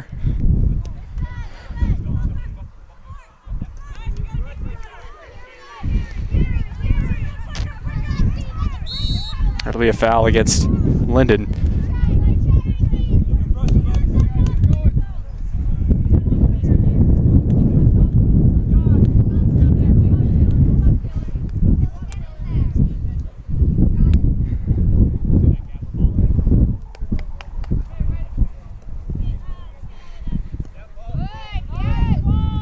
Gagne, a good chip up ahead. UMPI will now run onto it. Marston with fatigue. Marston takes a spill, losing her footing.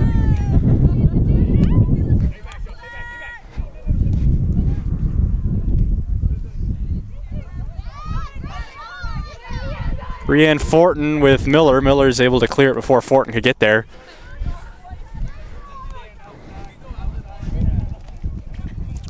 Lyndon trying to tack one on here before time expires. And when it does expire, it'll expire on both of these teams' seasons. UMPI trying not to go winless on the year, trying not to go winless in the NAC. And they definitely have played well enough to get their first win this season. Ivy carrying it all the way to midfield. Now a give and go to Ivy. The defender for UMPI is going to have a chance here. She takes it in, but then we'll drop back to West. Ireland crosses. Ivy, a shot, and the save by Cordwell, as UMPI's sideline would have come unglued if Amelia Ivy was able to score there. It was a good ball from Ireland, too. Ivy, a defender, not usually known for scoring. Flores, good touch to Wilson. Looks like she'll try a shot here from the top. And it's still loose around the PK line. And a foul to go against Lyndon.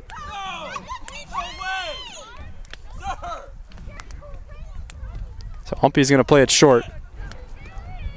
And that's not going to make anybody on Lyndon's side happy.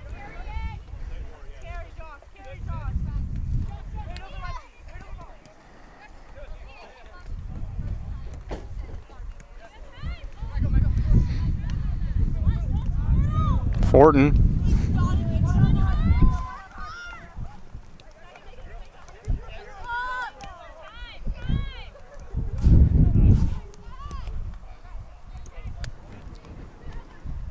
Wilson taking it into the box, puts it low right to Havey.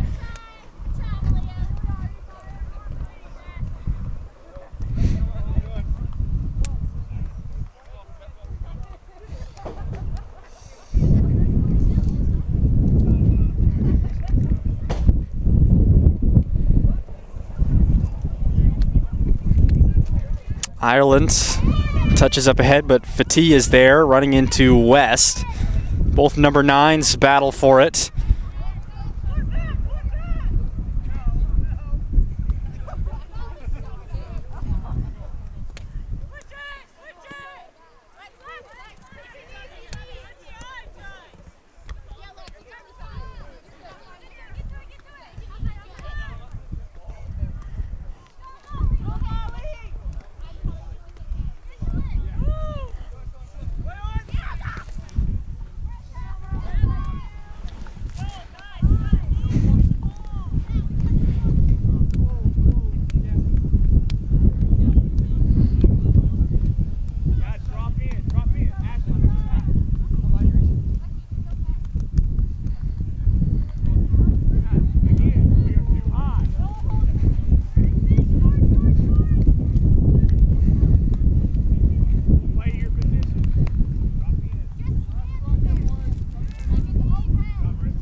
Wilson settles it down, trying to get it back in there for Lyndon. And now a good touch by Sierra Bryant. She is wide open as Fatih comes on, and a clean tackle there by Fatih. Bryant had a chance to run onto the net. Headed back in here, nice header by Fortin. Fortin now to Ryman.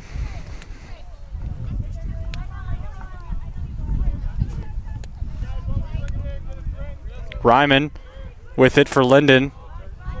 Cleared out. So it'll be a Lyndon corner kick. I believe this might be their first one of the game.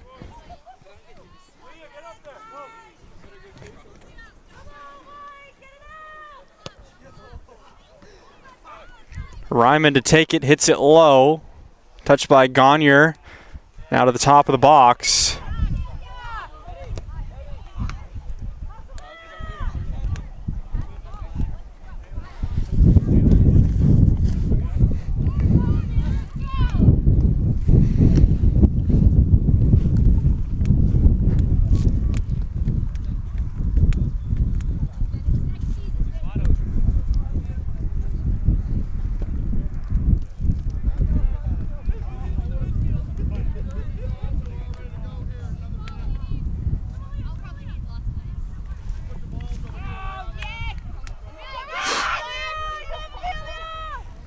Ireland touches up ahead to Ivy. Ivy playing offense again.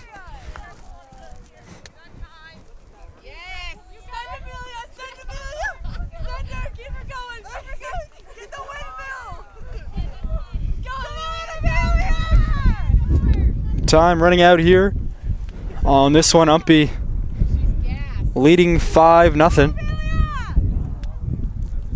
2 scored by Lexi Ireland, then goals by Jocelyn Gagne, Madison Miller, and Courtney West to give them their total of 5.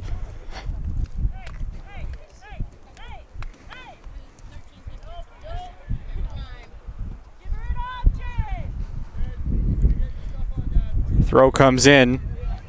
Ivy. Shot falling away. Rolls to the far post, but picked up by Cordwell.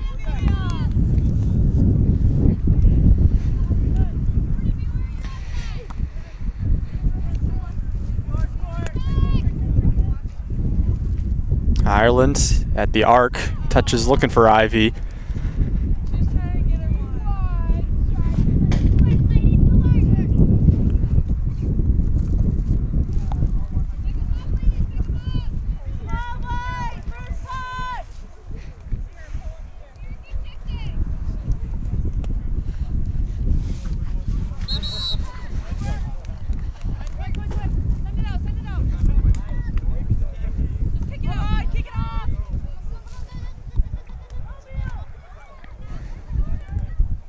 It'll be an UMPI corner. Probably the last thing to happen today. UMPI gonna go quick. They want to get Amelia Ivy a goal.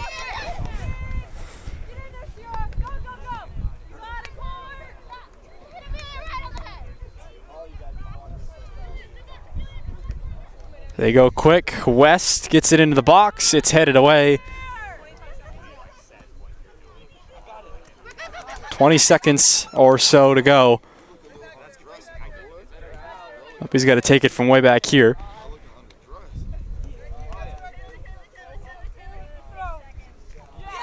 Get it into Bryant.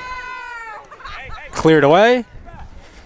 And they'll dump it into the other end, and that's going to do it for today. UMPI Owls come in and take a 5-0 victory, their first victory of the season, so they don't go winless on the season. They also don't go winless in NAC East. And they'll finish ahead of the Lyndon Hornets, who came out today with just 8 players, 7 fielders and a keeper, and fought hard throughout. Just gave up just 1 goal in that second half and came darn near close to scoring, which would have been impressive, down 3 players. But that's going to do it for the women's action, as both teams will line up. Don't go far. We have the men's game coming up in just a few minutes. Stay tuned for that one.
Welcome, ladies and gentlemen, to Park Family Field, home of the University of Maine, Presque Isle.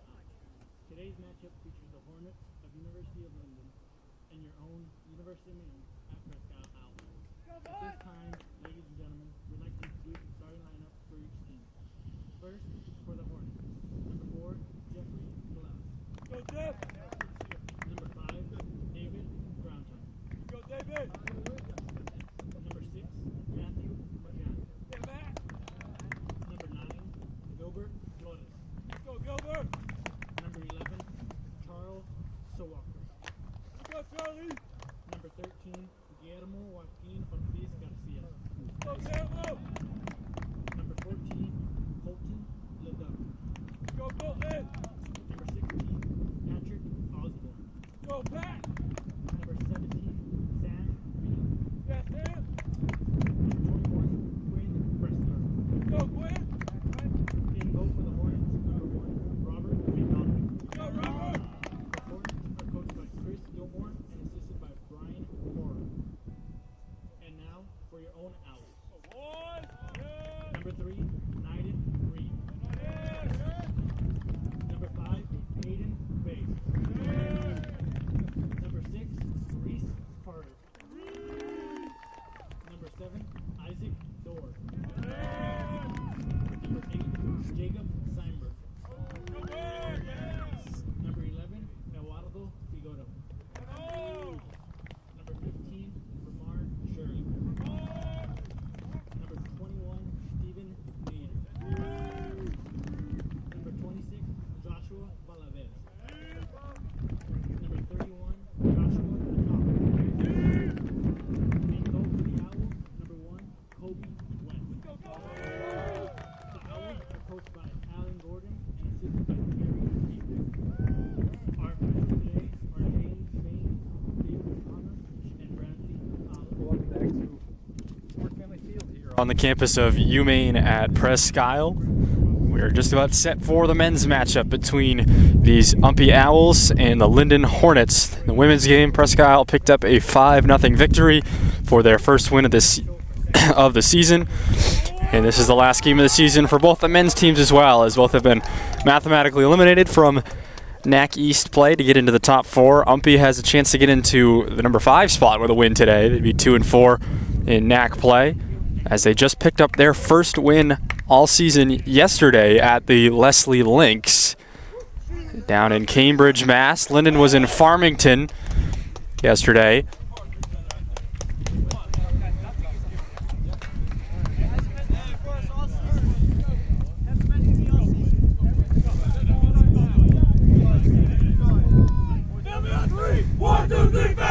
As both teams break huddles, UMPI will be going from left to right, Lyndon from right to left.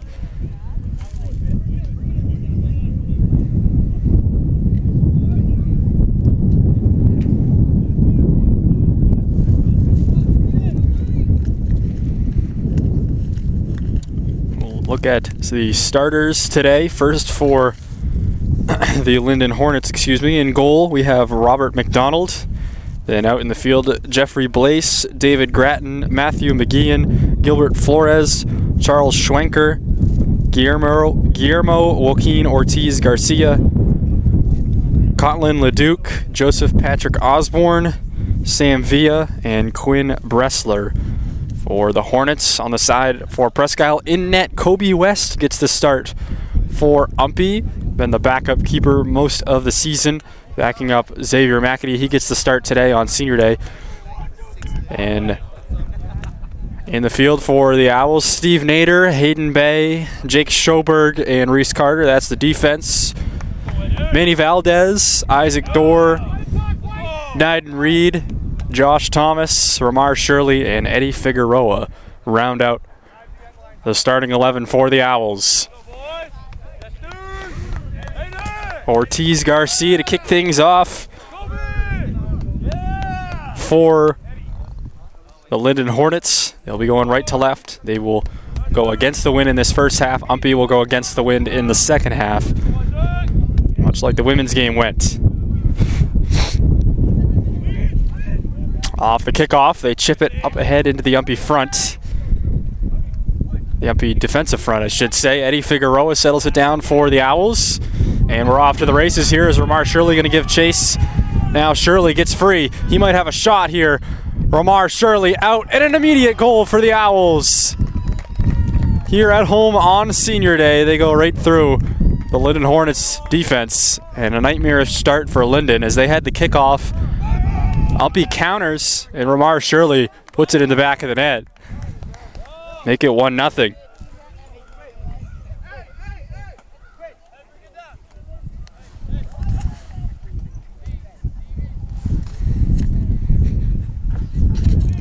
Lyndon, a thin team, just one substitution for them.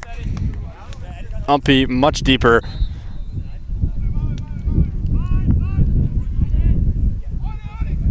Eight subs that are active to my count, and a number of players without pennies.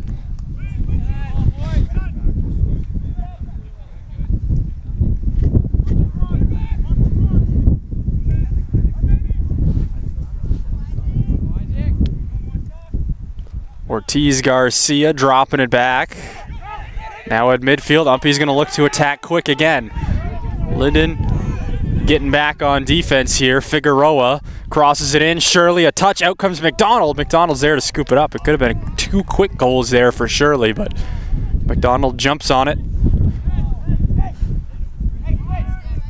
UMPI looking to end this season with back-to-back wins, having had 0 going into yesterday. Could finish with 2 and be 2-4, and number 5, in NAC East. Should they pick up a win today? Lyndon is winless, as we mentioned, looking to pick up their first of the season. It'll be an UMPI set piece here off the foul by Sam Villa. Reese Carter, that is, going to take this free kick. Will ask for 10 as our referee in the middle, Mr. Jay Baines, along with his linesmen Dave O'Connor and Brad Alla. Carter's free kick headed back in. Figueroa. Good look there for UMPI. Dorr looking to put one on. Deflected. It'll be a corner for the Owls.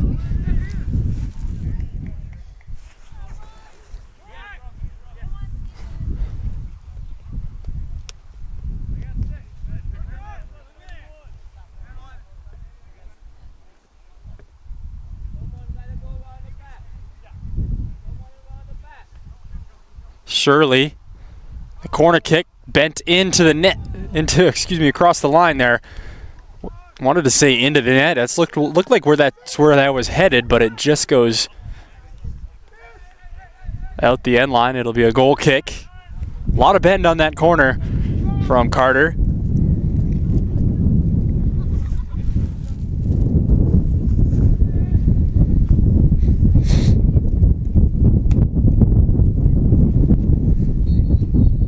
Got a foul over the top there on Lyndon. UMPI free kick again.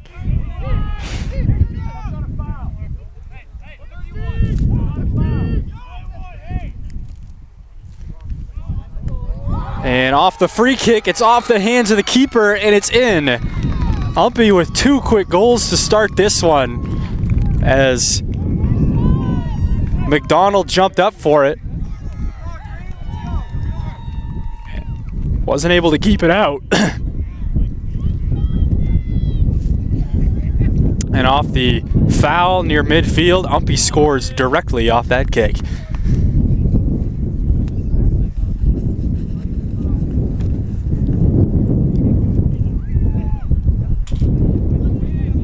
So a foul directly resulting in a goal there, making it 2-0 Owls.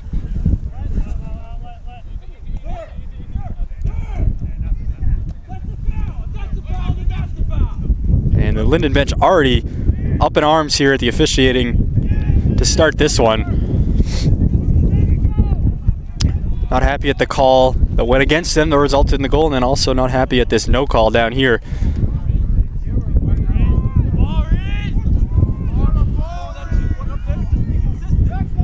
Shirley up ahead for UMPI. Challenging again, it's headed back towards the keeper. He is there, McDonald.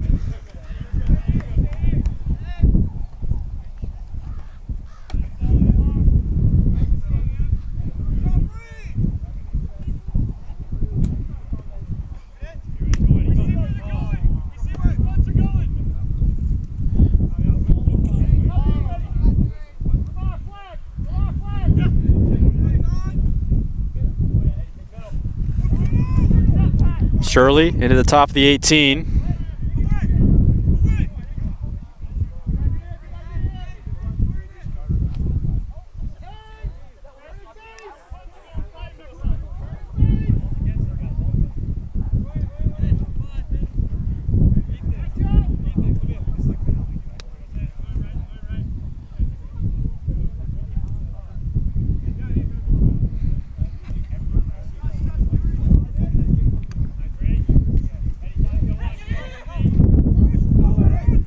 Figueroa, good ball put on. McDonald comes out. Good save there.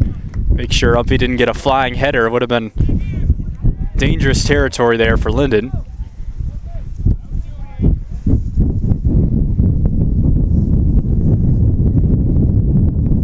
McDonald will take his time, punting this one against the wind, and the wind really hits that one.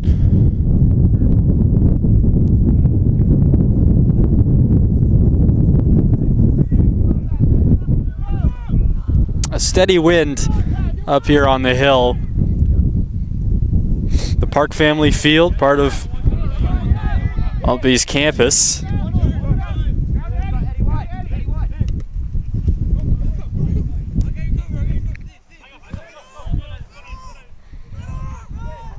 Shirley in the box near the goal line, crosses it back. It's much too far. It'd be another goal kick.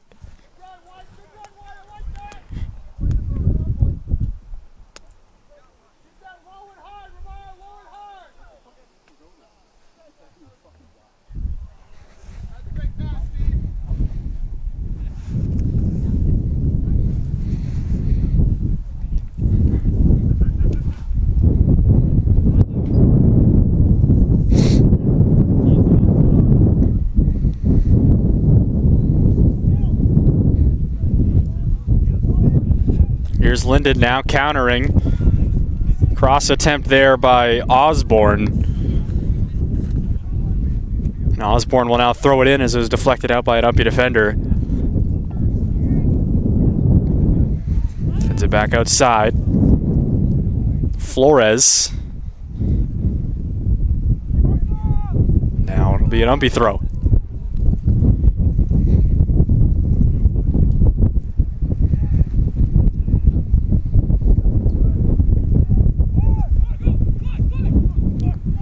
Some physicality, to say the least, there between Shirley and Bressler at midfield. Certainly the officials don't want this to turn into a bloodbath. This early especially there. That one's cleared out by Schwenker.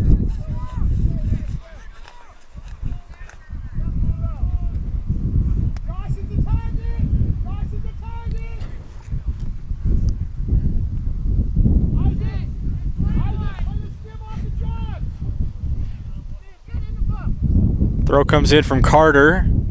Thomas tried to skip it. He drops it back out to Reese Carter. Hits it low, but right to the keeper, McDonald.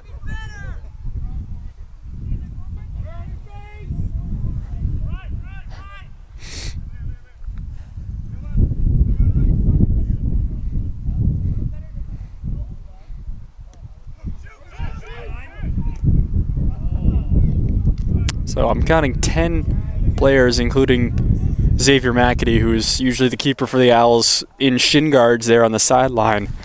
And then on the side for Lyndon, just the one. So that's tough knowing you're going to be playing, pretty much everybody's going to be playing all 90 minutes.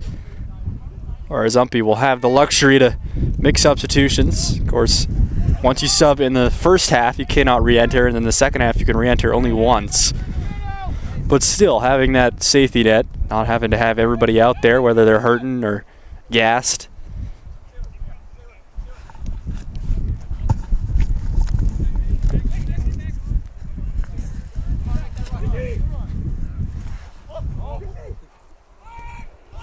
Good move there by Thomas, breaks the ankles of some of his defenders, and LeDuc will clear this.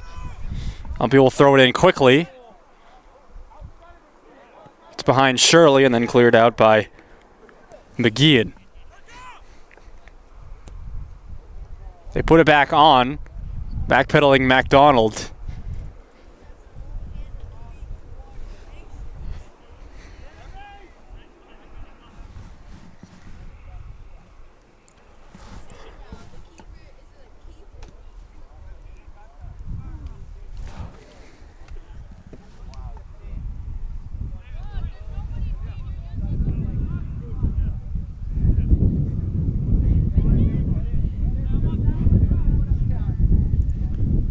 Thomas trying to get around his defenders. Now Osborne will carry it for Lyndon. He dumps it all the way up ahead. Looking for Flores, but it goes out. It'll be an uppy throw up the sideline there.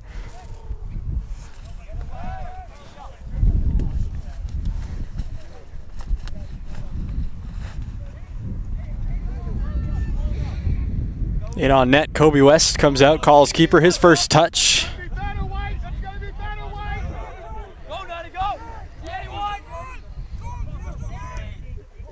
Reed outside to Figueroa. Down in the right flank is Eddie Figueroa, trying to get around his defender there. Gets through, looking for a short touch, shot put on, and Shirley may have actually played defense there for Lyndon. As Reed had hit a low shot, no chance that McDonald could get to it in time. It hits Shirley and deflects out of play.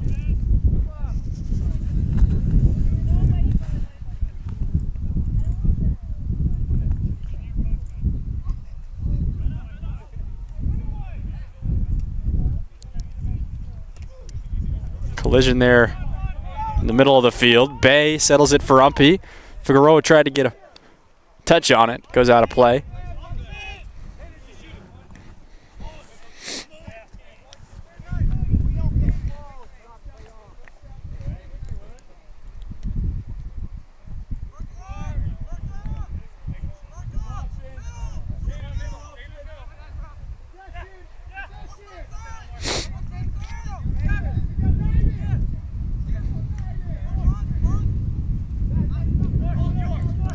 Shirley across the top of the 18, might be looking to shoot, but then he's tackled there by Osborne. And then up ahead, giving chase here, Gilbert Flores.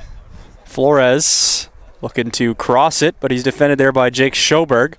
Gets it in to the 18. Settle down Grattan. It's a high lob of a shot right to Kobe West, the keeper. West hits a low punt.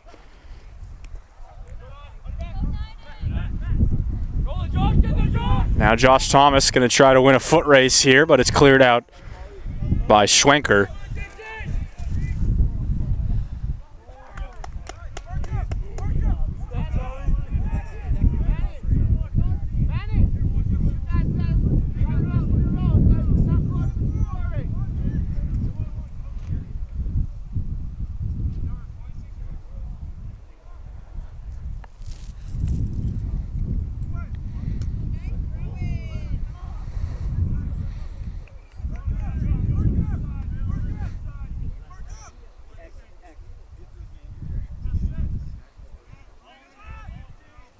So it'll be now a quarter kick for the Owls here on the near side, near the old baseball foul pole. And the baseball field here hasn't been used in, I want to say, more than 15 years beside the soccer field that gets used every year.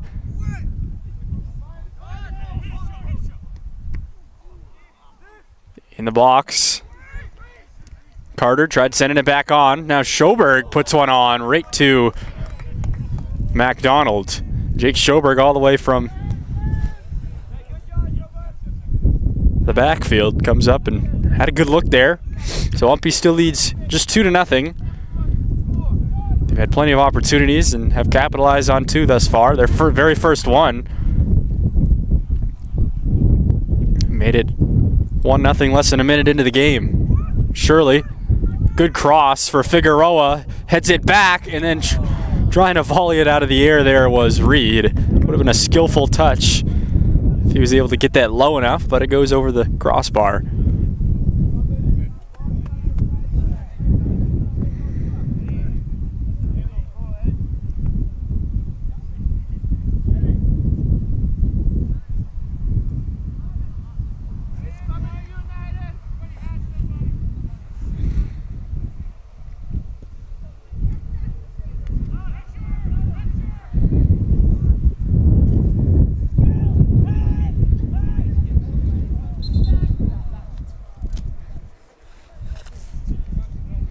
Flores couldn't get the handle on it there for Lyndon. It'll go back over to UMPI off the goal kick, and now In the middle of the field as Valdez drops back to Hayden Bay.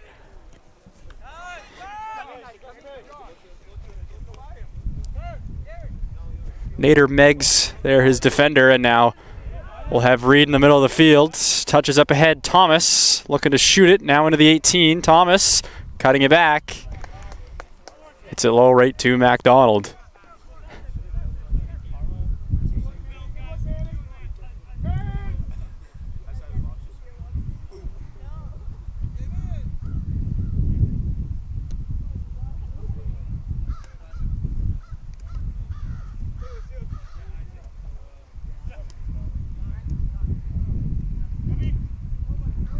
Valdez drops back. Carter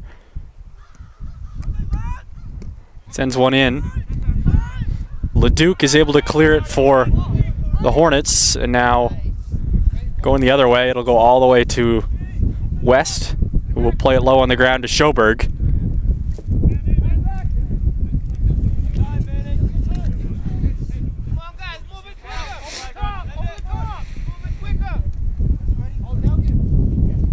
Dorr, a good touch up ahead to Shirley.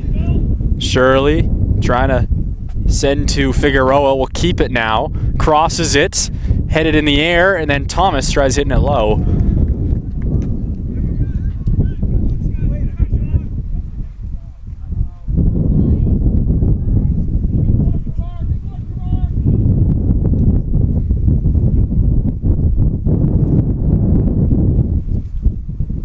As you can certainly hear the wind picking up on the hill.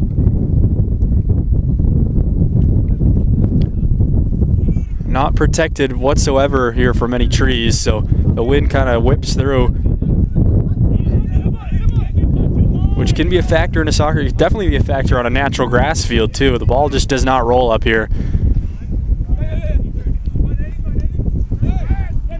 which at the high school level in the state of Maine is pretty normal to play on natural grass, but at the college level, you don't see too much of it. Nader, a good ball over the top of the 6 there, gets all the way through, and then it'll stay in.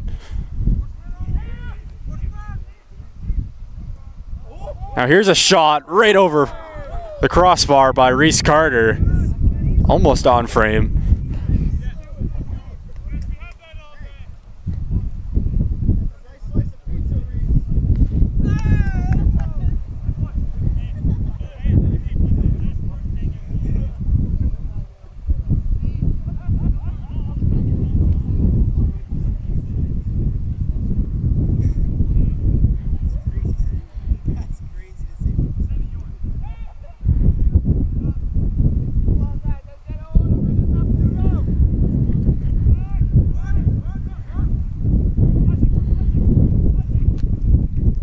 Dorr, good ball up ahead. The header going the other way by Figueroa. It's through in a beautiful, picturesque goal there for UMPI. Gives them a 3-0 lead. And what a ball from Dorr, and then what a header by Figueroa. There's nothing the keeper can do. He was reacting to the ball from Dorr, and then Figueroa just sends it back far post with the top of his scalp. And it's 3-0 Owls midway through this first half of play.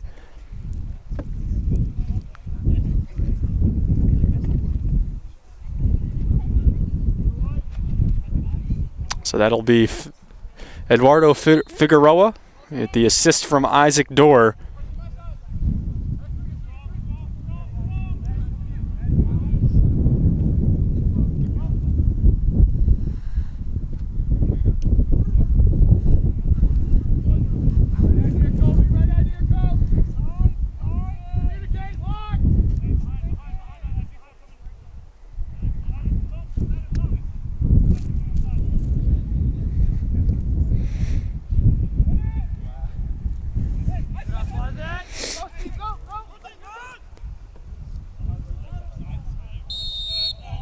Flag is going to go up for offsides here on Shirley.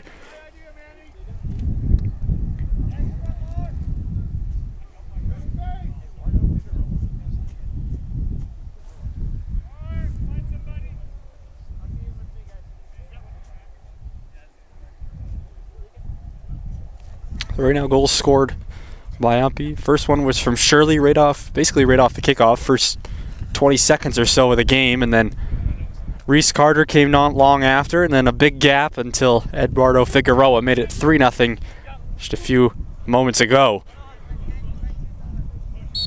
And we'll have a foul here to go against LeDuc of Lyndon, the push in the back. Pretty easy one for the officials.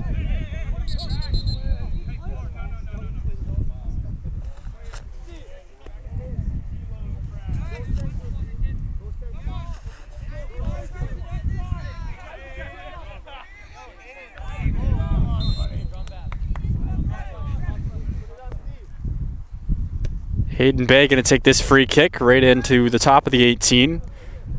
Touched out by Shirley.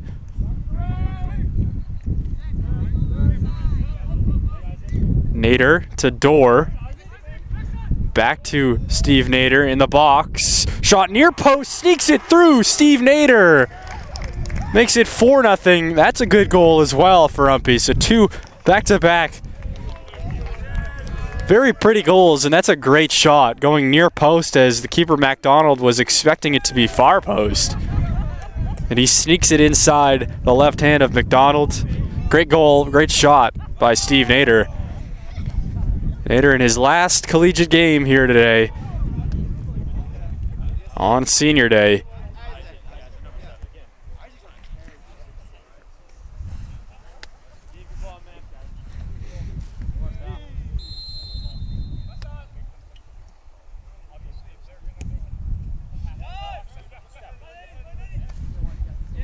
So about 20 minutes into this first half,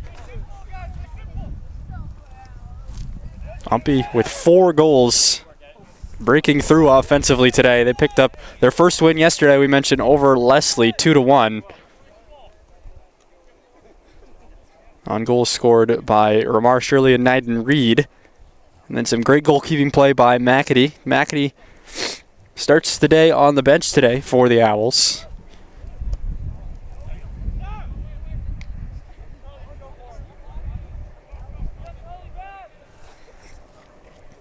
Lyndon and UMPI met up last season on the final day of the regular season as well, down at Lyndon in northern Vermont, and UMPI needed to win that game to get into postseason last year, and they were unable to do so. Lyndon ended up winning, I think, 1-0 or 2-1, something to that effect. Here's a low shot from Dorr.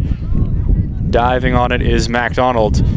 But UMPI last year certainly left with a bitter taste in their mouths after they played these Lyndon Hornets, because they controlled their own destiny and came up short.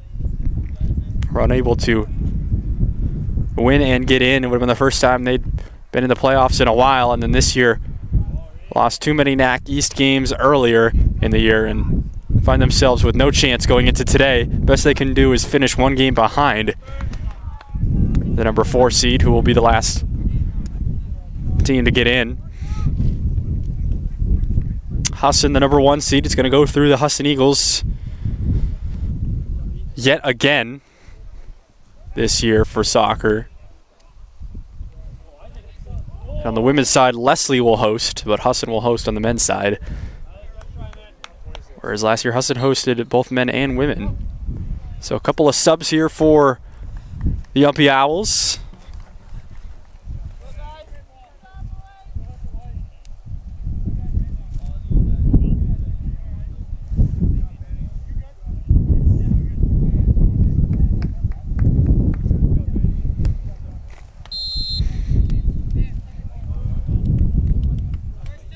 As Josh Thomas and Manny Valdez are off, and Billy Ray and Lance Owens are on for the Owls.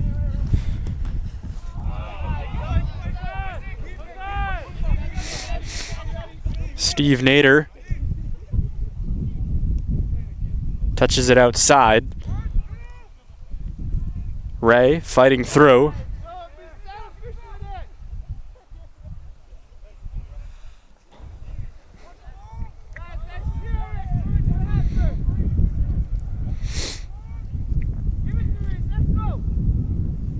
Owens was looking like he was going to throw it, but now he'll hand it off and let Reese Carter do the honors.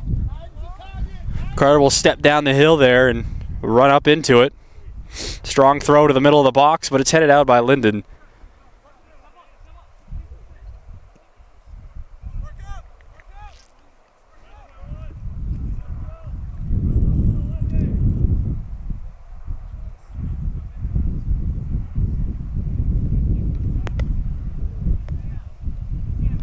Corner kick for the Owls here.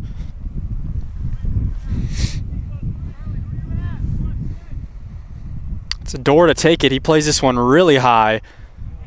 A lot of bodies go up for headers. Nothing doing, and then Nader puts it on low. Flores for Lyndon, running the other way, trying to get it across this half. He does. Got a lot of white jerseys protecting, waiting for some reinforcements. Now drops it back. It's Blaise, Jeffrey Blaise, tried to send it in, and now it's taken away by UMPI. Quinn Bressler is back there for Lyndon.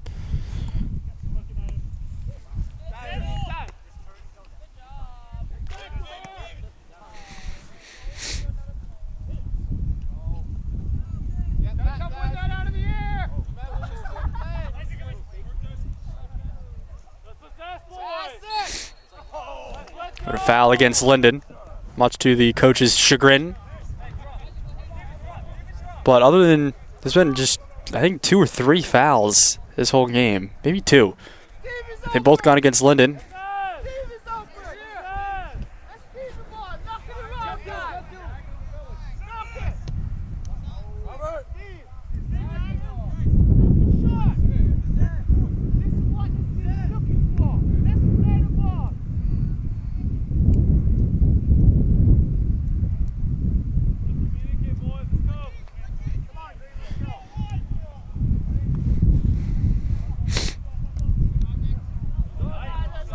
Off the punt now, UMPI with an opportunity here. Reed, a shot and a score. It's 5-0 Owls. Nyden Reed gets in on the action. And Lyndon wants an offsides call. There is none. The goal will stand.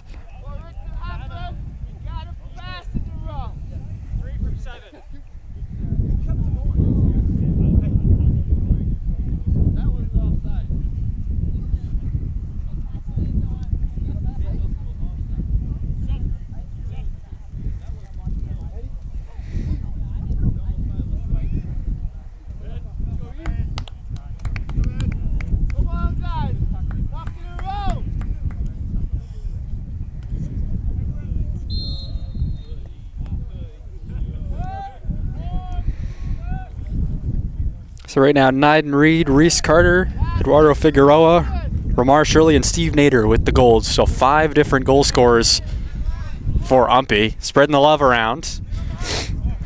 Landon Albert, excuse me, that's Ethan Albert, older brother Ethan Albert into the game for UMPI. His younger brother Landon plays for Caribou High School, which called a game in which Landon was playing in earlier this week. So a little bit of a mix-up. Ethan is a graduate of Caribou High School. He's a junior here at UMPI.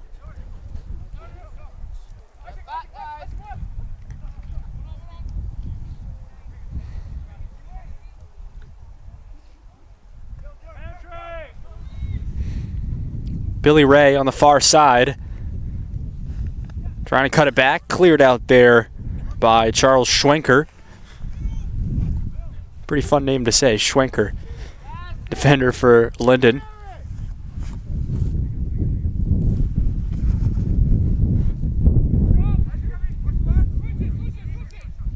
Here's Owens. He's going to switch fields looking for Ethan Albert. Goes all the way to him. He settles it down. He has space.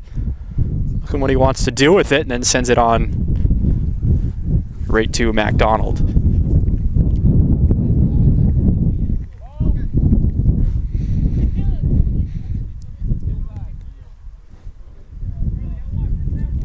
Jacob Berzovsky gets set to check in for the Owls.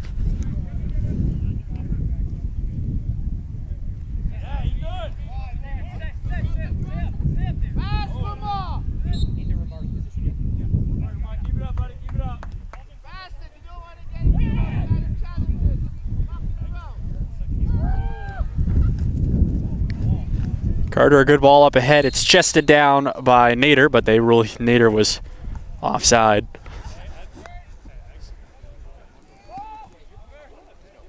The free kick here for Lyndon, headed back towards midfield.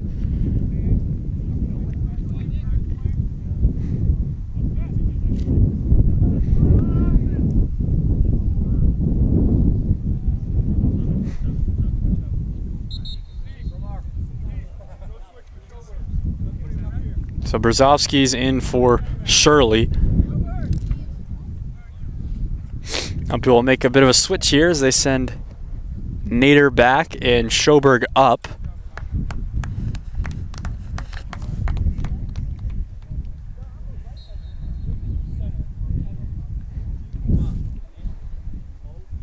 Didn't look like they're going to make their first sub. It's James Salvez, the lone sub for the Hornets, is making his way towards midfield.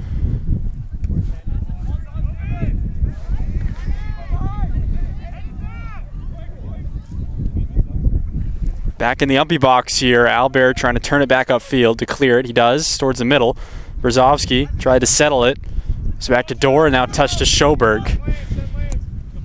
Schoberg sends it up. Brzezowski tried crossing it, but it's interrupted there by Bressler. He sends it outside. Grattan and Schoberg scrapping for it. Grattan grabbing Schoberg's jersey. They're going to play on, or there's no advantage there anyway. Carter, touch. Puts it right on frame, but right to MacDonald.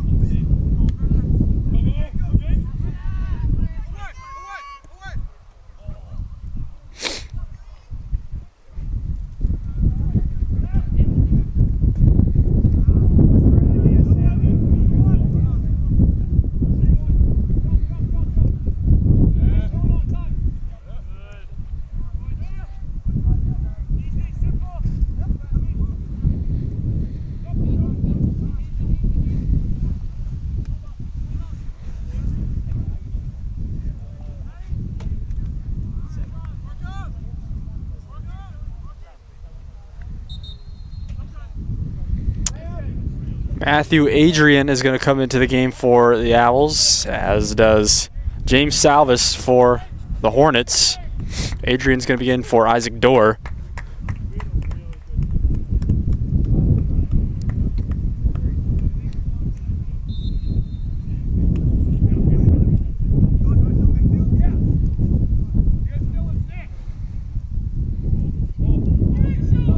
Schoberg, a header. Now hits it low, it gets through, and it's another goal for the Owls. Jake Schoberg this time. Up from the defensive backfield, he switches with Steve Nader, and then he gets himself a goal a couple of minutes after that switch. Everybody getting in on the action today for the Owls. That's 6 different goal scorers.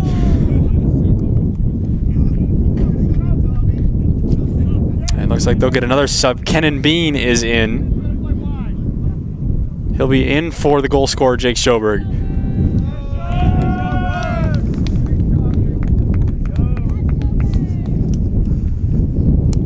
So some guys who don't usually get themselves in the scoring column have done so today. Jake Schoberg, and Steve Nader.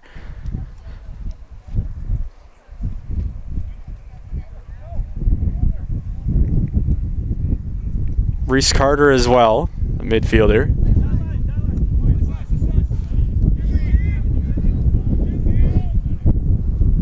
Then Ramar Shirley, Eduardo Figueroa.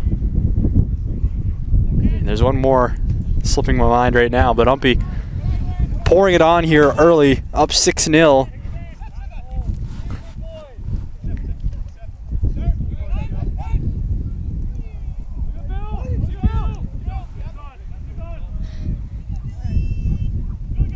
Billy Ray trying to make it 7-0. Cuts it back in the 18 now. Ray with one on from behind. Well contested there from Lyndon, and it'll trickle out unharmed. be a corner.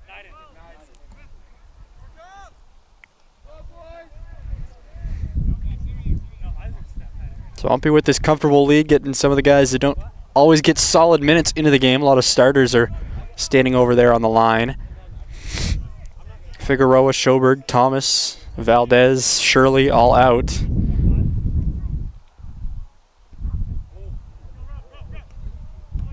Corner kick comes in all the way through. Bean got a touch on it. Chested down in backfield by Bay. He's been playing the whole game. So just a few starters left out there for UMPI. Bay, Carter, and Reed.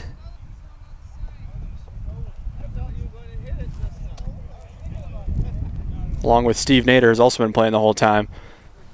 But certainly something a coach likes to do, to get in players to get solid minutes when you are up.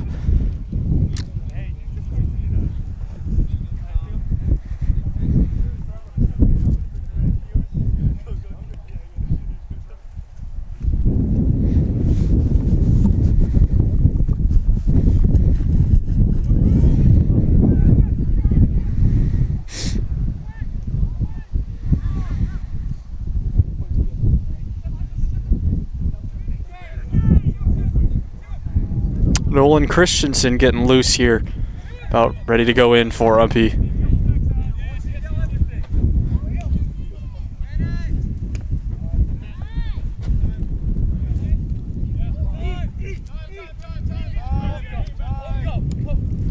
Along with Trevor Speed, so UMPI's going to unload their bench here in this first half. Brzezowski, a shot, almost. It's headed towards the far post, and low is just wide. And here come Christensen and Speed. Reese Carter, Knight, and Reed trotting off, so that leaves just Hayden Bay, the only starter left in. UMPI has used 9 bench players in this first half.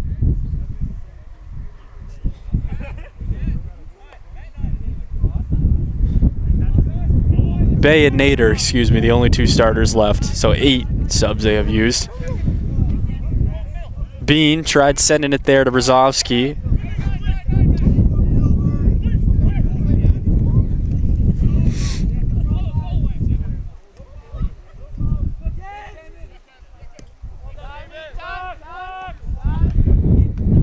Bay settles it, dishes. Now to Owens outside on the far side now.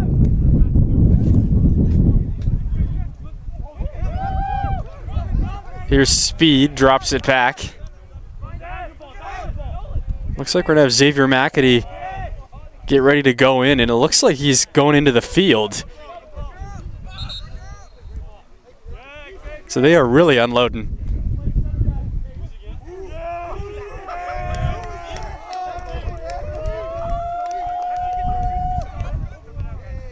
And he is in for Steve Nader. Xavier McAdie, a goalkeeper through and through. He's been a keeper his entire life, is playing the field here.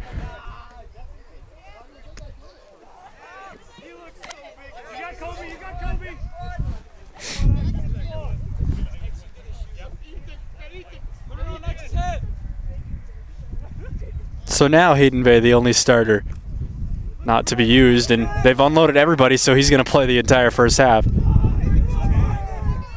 Brzezowski, the cross in the box, settled down. Ray, a shot just wide.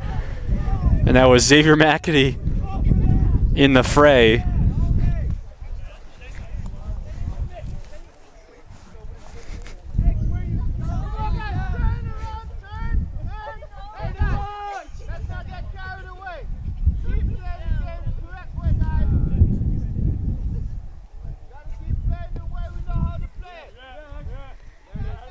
Off the punt, McAdie gets a touch here, settles it down.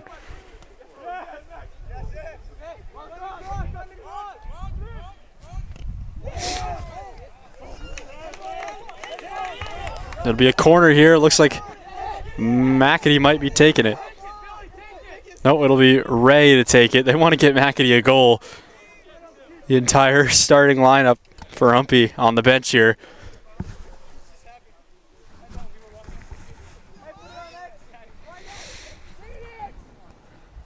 Ray off the corner, going up for it.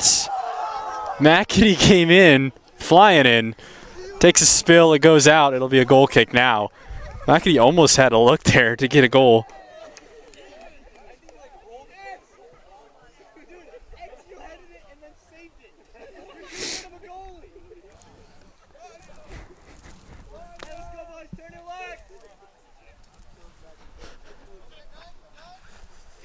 Goal kick for Lyndon.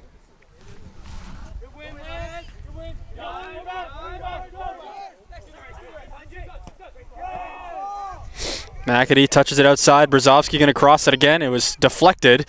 Out comes McDonald. It's loose. It's going to result in a corner.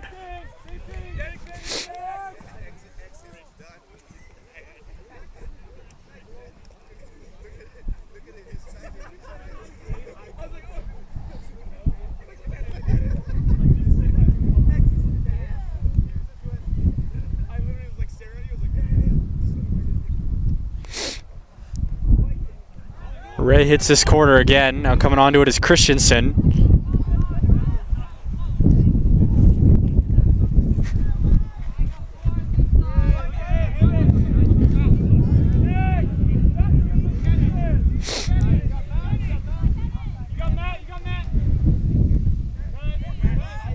Settled by Matthew Adrian. Good touch outside to Bean. And it's cleared by McGeehan of Lyndon.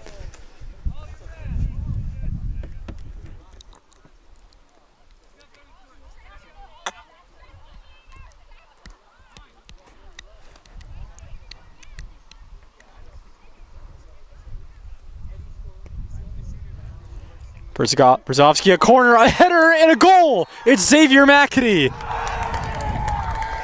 The starting keeper for UMPI all season long. The backup, Kobe West, gets the start today, and McAdie finds himself playing the field for, I don't know when the last time he played the field, at what level it would have been, but he gets a goal off a corner kick. Good ball from Billy Ray, and then climbs the ladder, gets a head on it.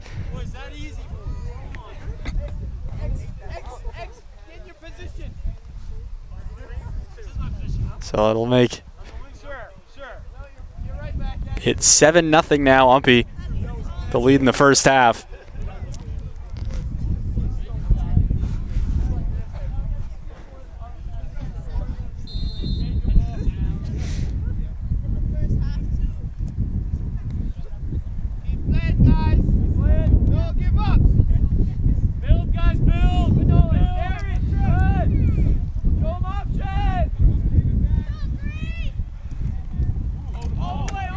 Good ball up ahead, staying on sides, everybody from UMPI here, but it is taken away by Lyndon, cleared out by LeDuc.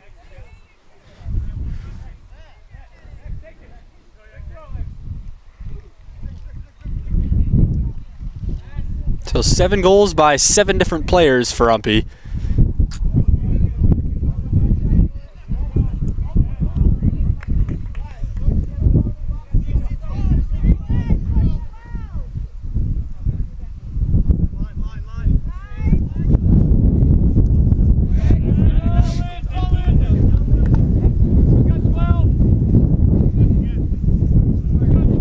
The only thing I could equate this to, I could put it in baseball terms, is it's like when a PO gets to play the field, and that's exactly what this is. Xavier McAdie, the keeper, gets to play up. It's like if the PO got an at-bat and then delivers a rocket of a line drive of a hit. Same thing. McAdie gets to play the field, and he comes through with a goal within 5 minutes of getting in. Here's Lyndon now, countering. Cleared by Bay, though.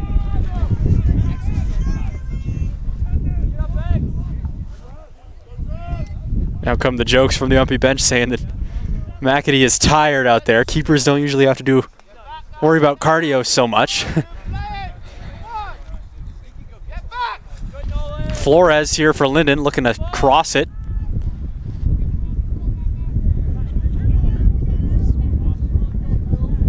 Flores. Ball goes a mite too far.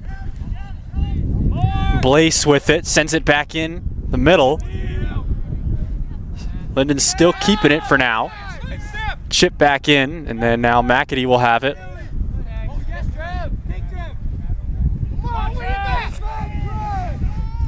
David Gratton.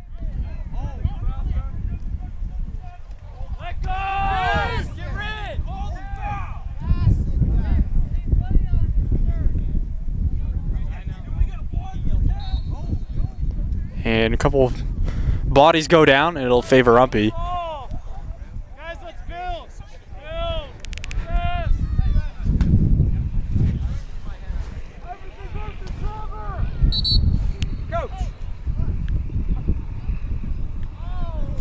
And we got a red card handed to, I believe, the assistant coach.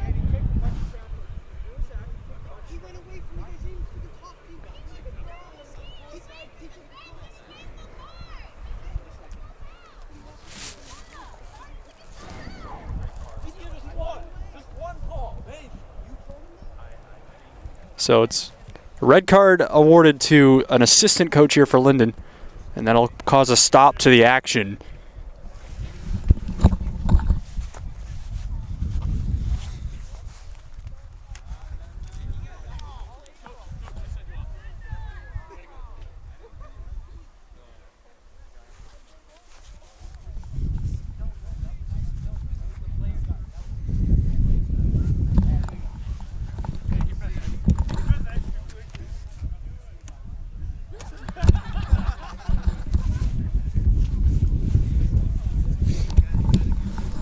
So we're getting ready to resume here after a discussion between our head coach and our center official.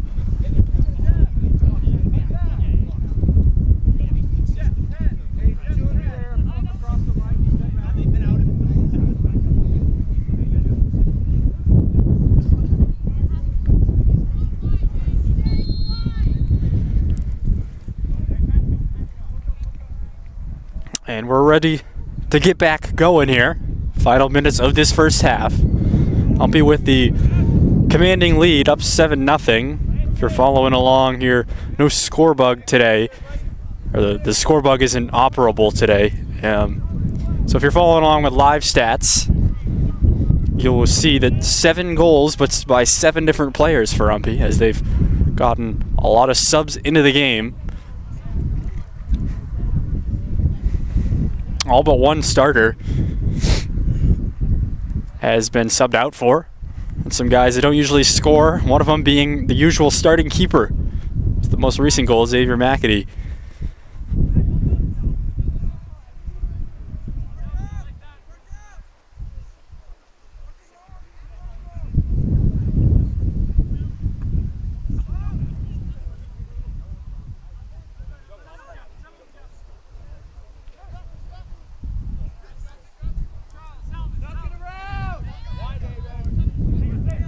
Albert drops it outside. Bay.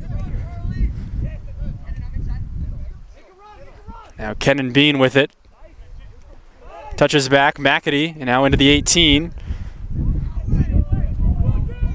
Cleared out by Lyndon. Now Blaze runs onto it. He'll send it right towards the UMPI bench. It'll be a throw.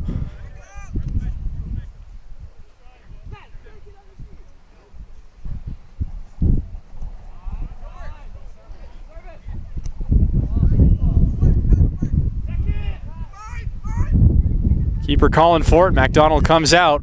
Couldn't quite get the handle on it. It was the right call. They called for it there, but it's kind of tight rope in the sideline, and it'll result in an UMPI corner.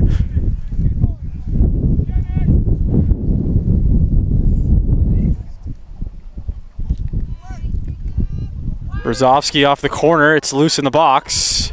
Back outside. Bay gonna hit it. UMPI wants to get Hayden Bay a goal, looks like.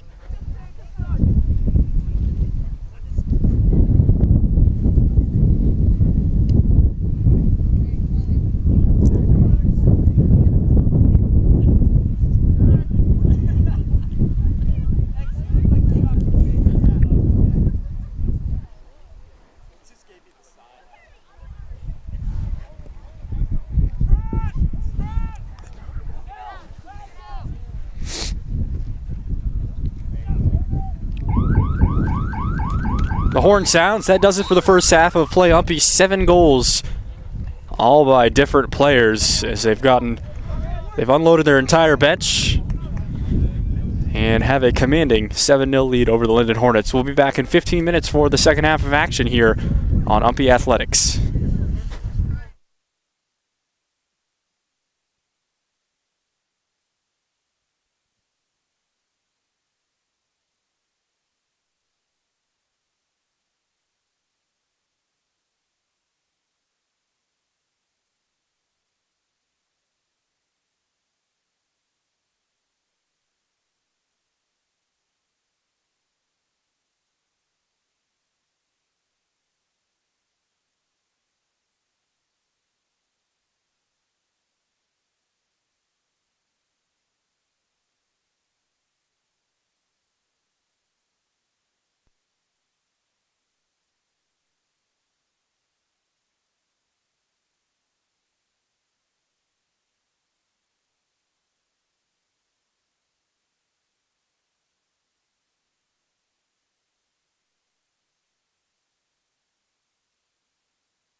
getting ready to get back underway here in the second half of play. UMPI leads 7-0 at the break, as looks like they're going to switch things up. Xavier McAtee is back in net for the Owls, and now Kobe West, the backup keeper who started in net, is playing in the field, and he's playing up front. It looks like he's going to kick things off.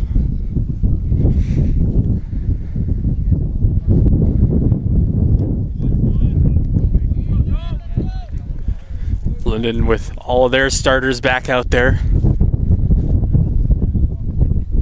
looking to put one in the back of the net, no doubt, are the Hornets.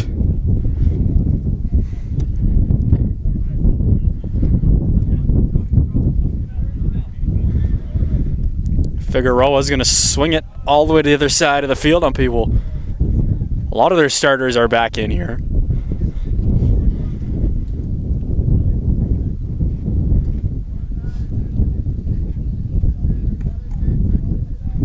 Will be going against the wind this half, so certainly wouldn't expect them to score as many as they did in the first. They're going to play it on the ground here and play it low if they do elevate it.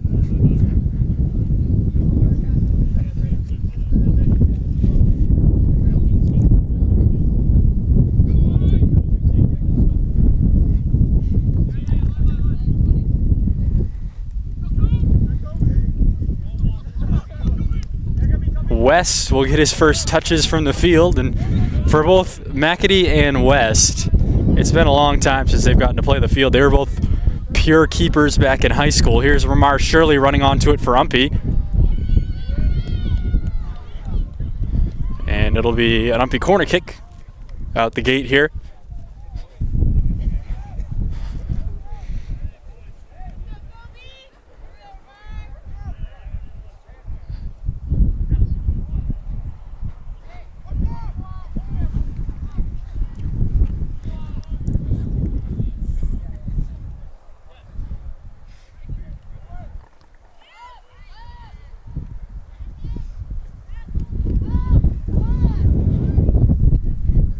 Lyndon clears the corner bid.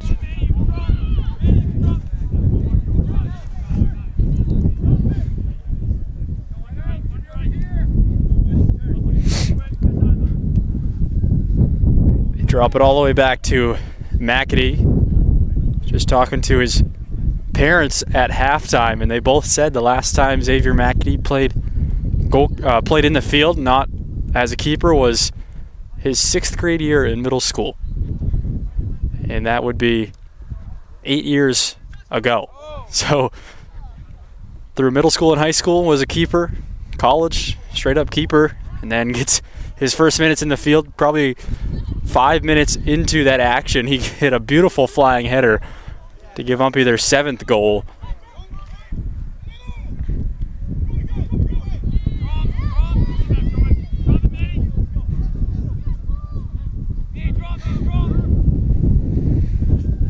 Lyndon here on the attack now.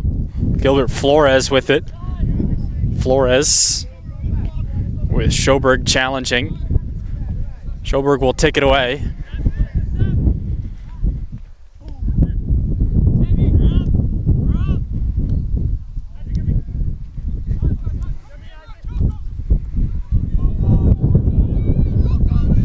Kobe West running onto it for UMPI, looking to maybe get a shot.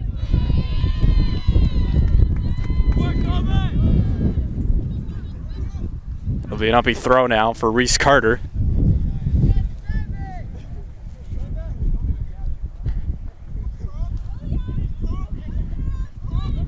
Josh Thomas takes it in the box for UMPI. He's going to dish it back out to Carter.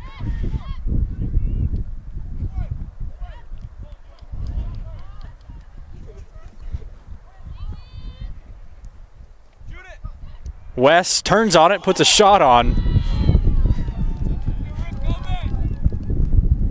So Kobe West, his first minutes at striker in a long, long time, I dare say, if ever.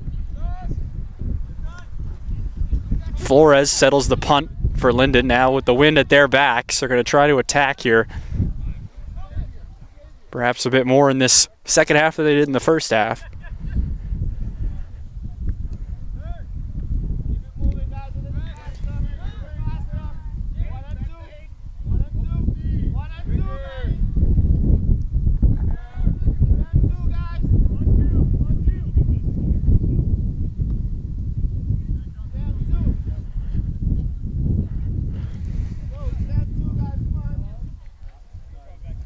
Schoberg touches it to Carter.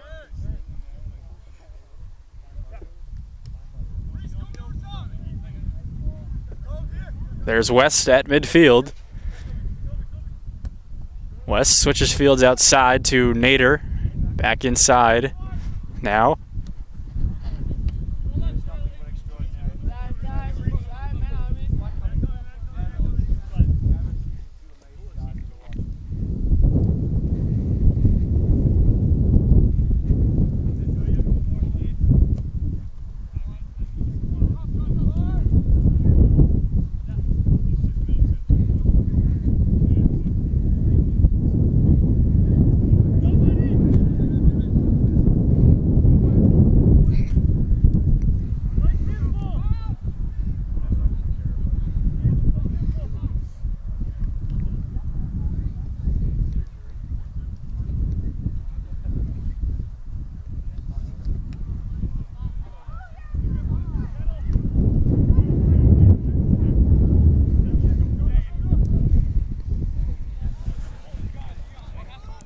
West takes it inside the box.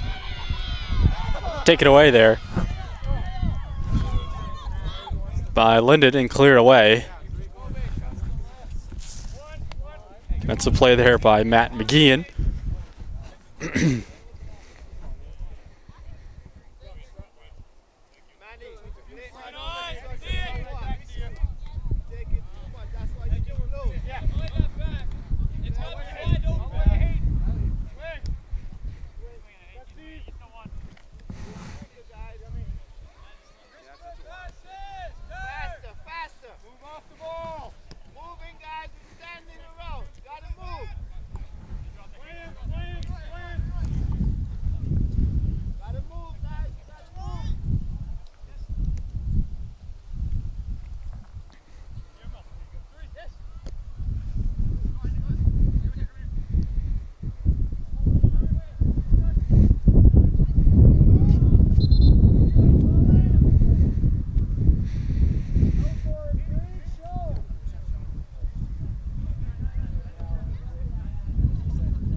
Carter crosses to the 6 there.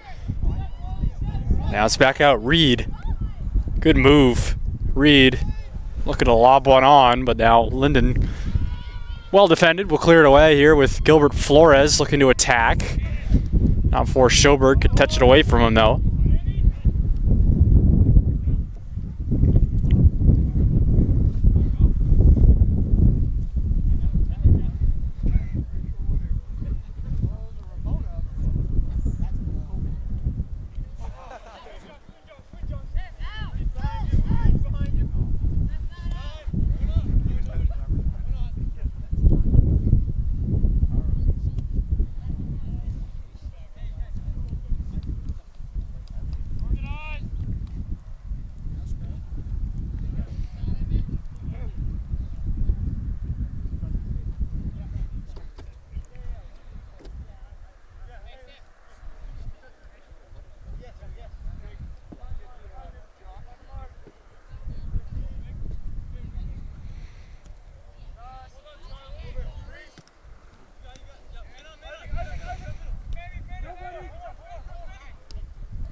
Bay drops it to Schoberg, a little too far out of Schoberg's reach. Now Flores going to challenge him and try to win this for Lyndon.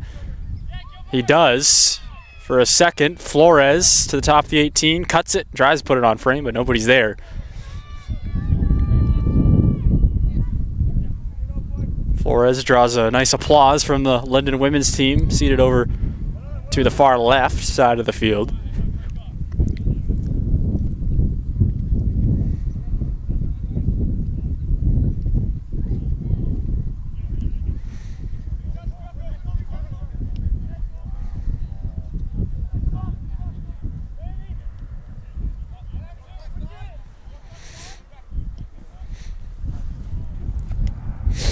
Carter gets a touch, 18, lobs one over the net.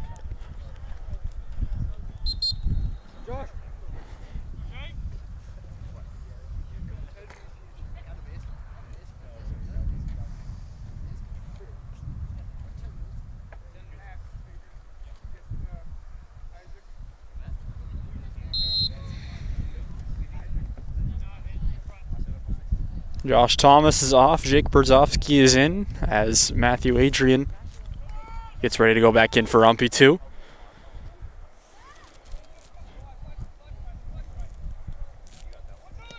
Not often can you say at the collegiate level that pretty much everybody on the team is going to get equal playing time in this one, and UMPI is going to do that well. Credit to Coach Gordon getting all his guys in.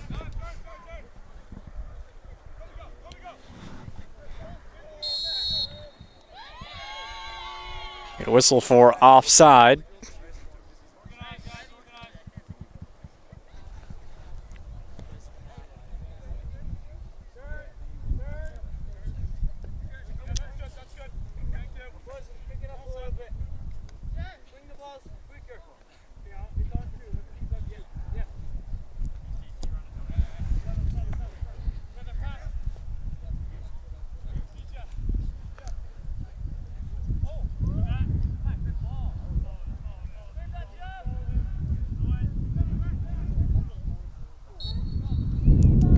A foul to go against the Owls here. It's going to be a set piece just outside the 18 for Lyndon as they'll get some numbers up.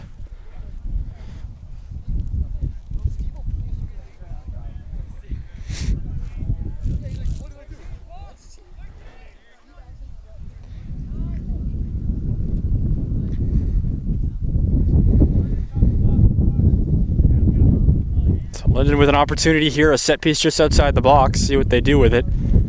They hit it low like a corner, headed. And that was a good look for the Hornets to get on the board, but goes out of play. As Matthew Adrian will trot on for Isaac Dorr.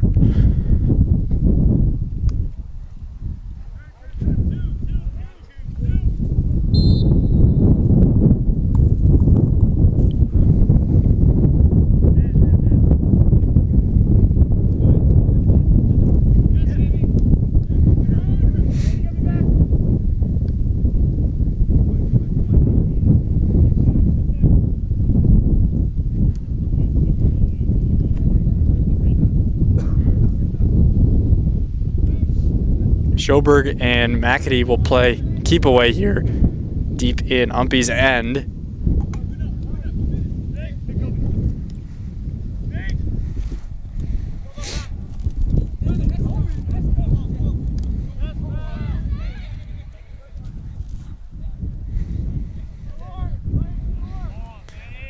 Running onto it here, Nader crosses to the top of the box for Brzezowski. Trying to keep it in, he does.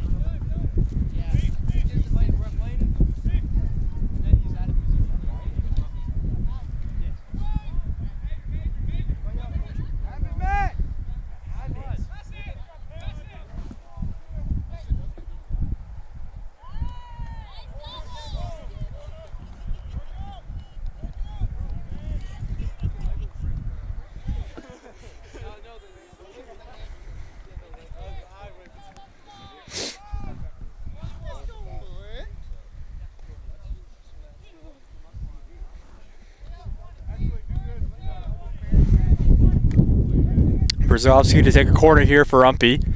Both hands up. Kick comes in, headed up there. Carter heads it out of bounds, and UMPI will get another sub here. Lance Owens is going to be in for Hayden Bay. Bay's first breather of the game.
They drop back to the keeper, McAtee, with a challenger there as Flores was coming on to it. Lyndon trying to keep it on this side of the field for a while so they get some numbers up.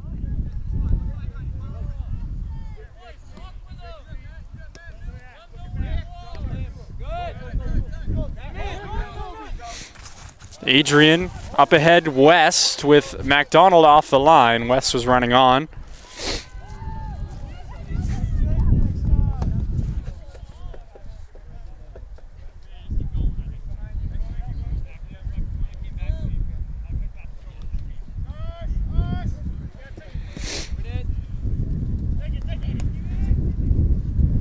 Lyndon keeps it in off the punt. That's going to be a foul against Joseph Patrick Osborne. Bumped into Schoberg, who wore the brunt of that contact. Schoberg's slow to get up. And that'll cause the trainer to come on to the field.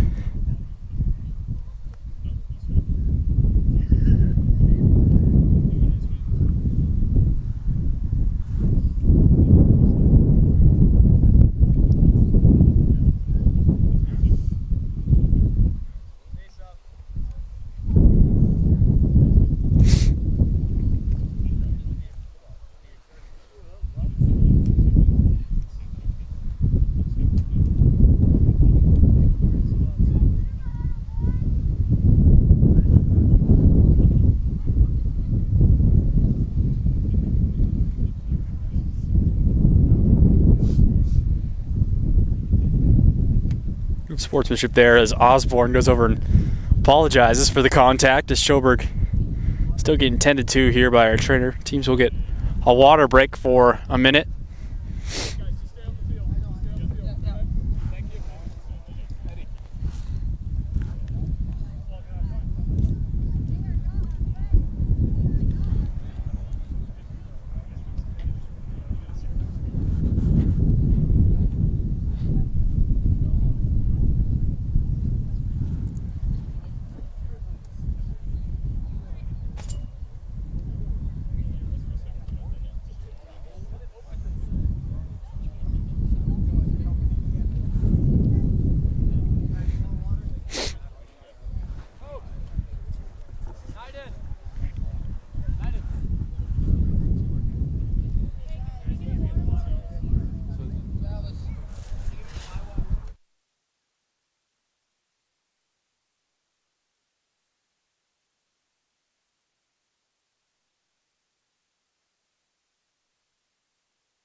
So we'll get back underway here as Schoberg exits with a bloody nose, it looks like. UMPI will have a free kick following the foul. It's confirmed that it is a bloody nose.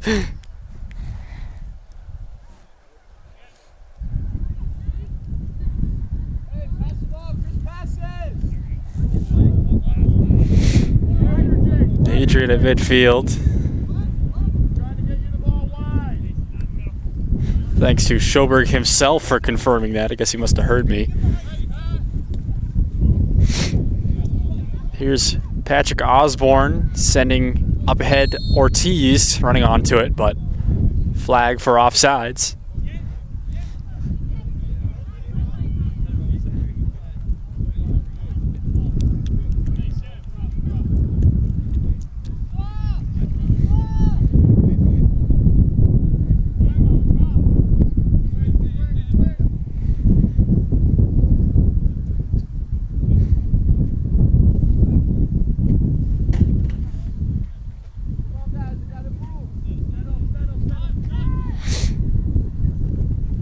So no score here in the second half. 7-0 was the score in the first half, but no goals yet in this half. West stays on sides, tries to get around the keeper. And West is tripped up there, just outside the 18. He's a little frustrated, he misses his chance at scoring there.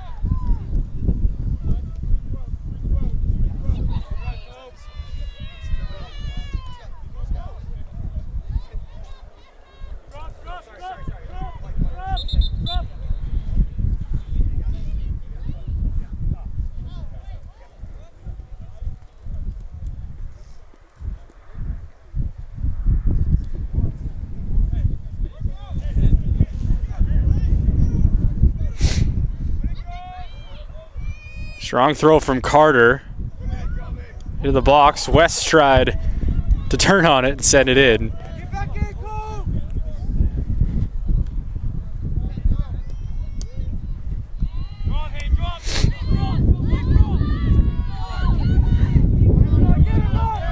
Gilbert Flores taking on the UMPI defense, gets behind him. Flores is going to have a clean shot. Diving save there by McAdee.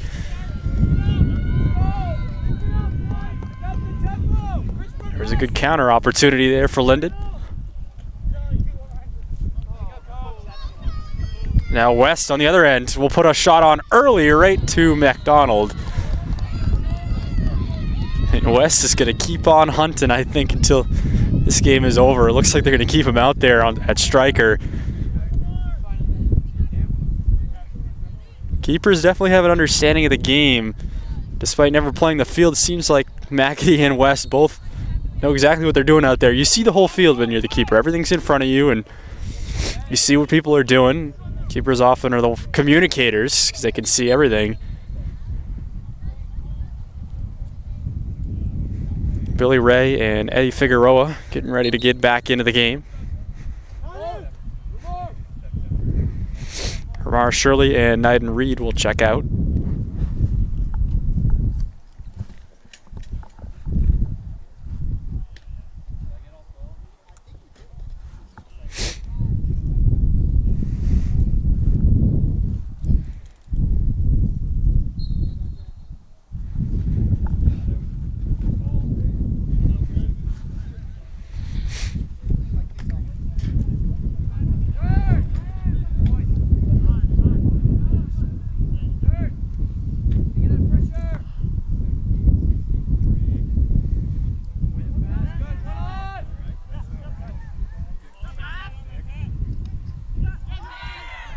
Shot by Osborne there. Good luck for Lyndon again.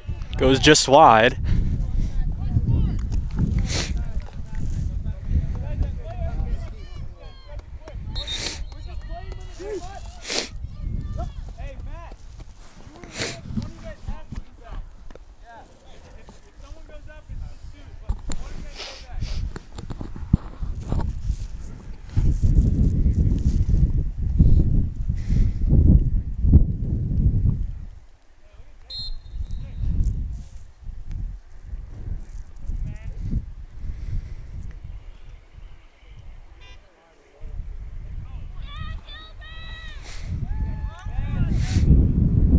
Blaze puts one on right to McAdie.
Kenan Bean back in for the Owls, in for Reese Carter.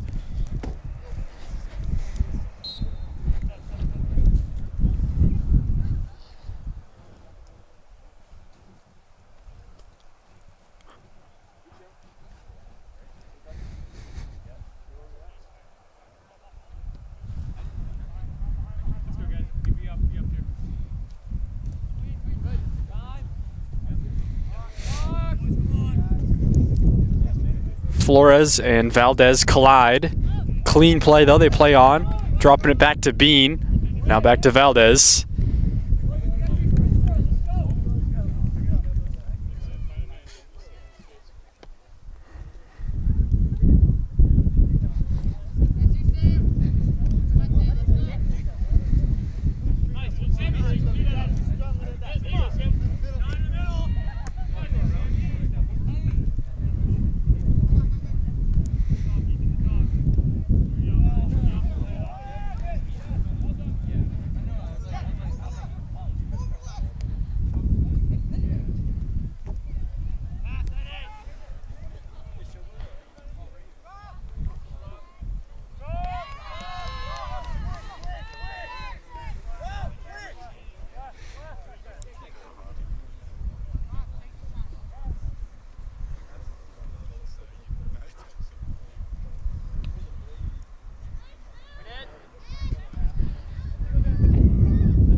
Figueroa touches it outside to Ray. Ray up the top of the arc now.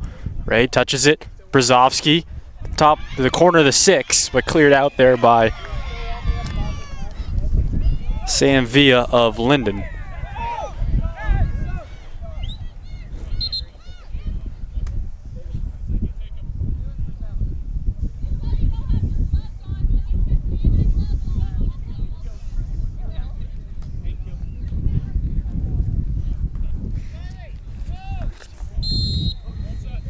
James Salvis back into the game for the Hornets.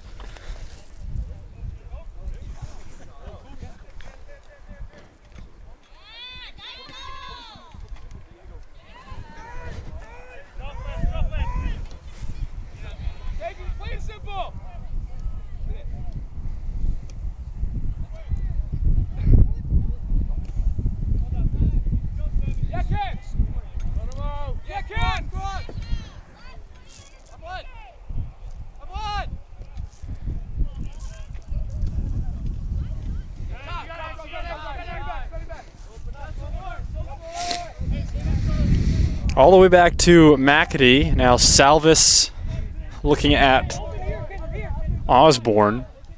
Excuse me, that's Flores. And now UMPI with it. Villa tried to run onto it for Lyndon.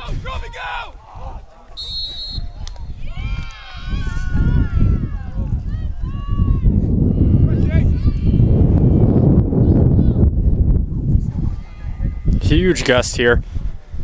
up on the hill. I mean, it says on the weather app, it says it's only sitting around 12 miles an hour, gusts up to 17, but I dare say it's at least 5 miles an hour faster on both accounts, because it's so isolated up here, and wind always is quicker up here than it is in town or in any more shielded areas. It's affected some of the high balls today, the punts and the goal kicks that get up in the air, but other than that, hasn't affected too much. I'll be going against the wind this half. They have been scoreless here in this frame. Ethan Albert directed traffic, sends Ray up the sideline. Now Ray cuts it back to the middle. Billy Ray, a shot high of the mark.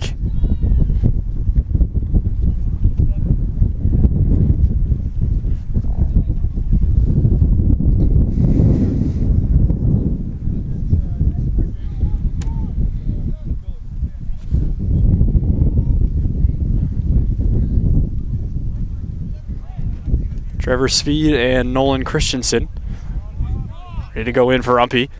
It looks like they'll unload their bench yet again. Now in the second half, Brzezowski.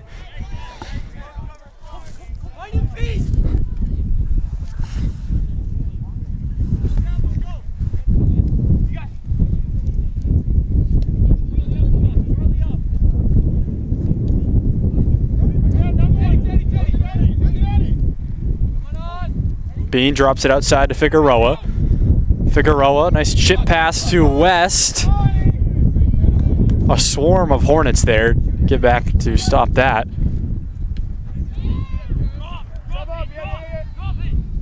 Now up ahead to Osborne. Sends Flores, now giving chase with Bay. Bay drops it to McAdie, who clears it out, and it'll be a throw.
McAdie comes out, scoops it up. First time he's had to come off his line like that.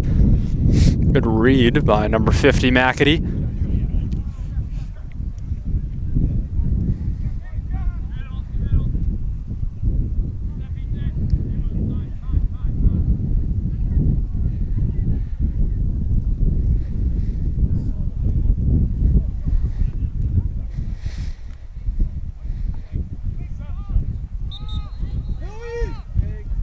And Christensen and Speed finally going to get in here.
three starters looking like they're going to go back in here. It's Carter, Nader, Reed, and Shirley.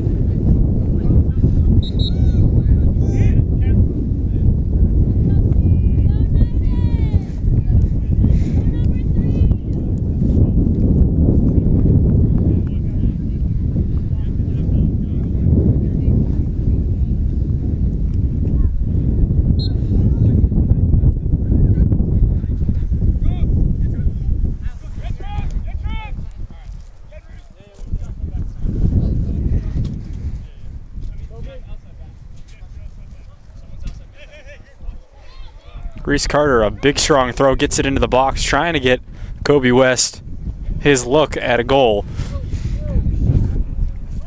They were trying everything they could to get McAdie his in the first half, and it ended up working out on a header off a corner. This half, a little bit more challenging going into the wind, and West hasn't been able to put one in yet. Here's a good ball. Diving header attempt there by Trevor Speed. Goes wide.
Off the goal kick, West here with an opportunity. It went directly to him and tried running onto it, but taken away by the Lyndon defense. Steve Nader going to be his last collegiate minutes here for UMPI.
Ball up ahead to West, gets behind the defense. West gets a shot off.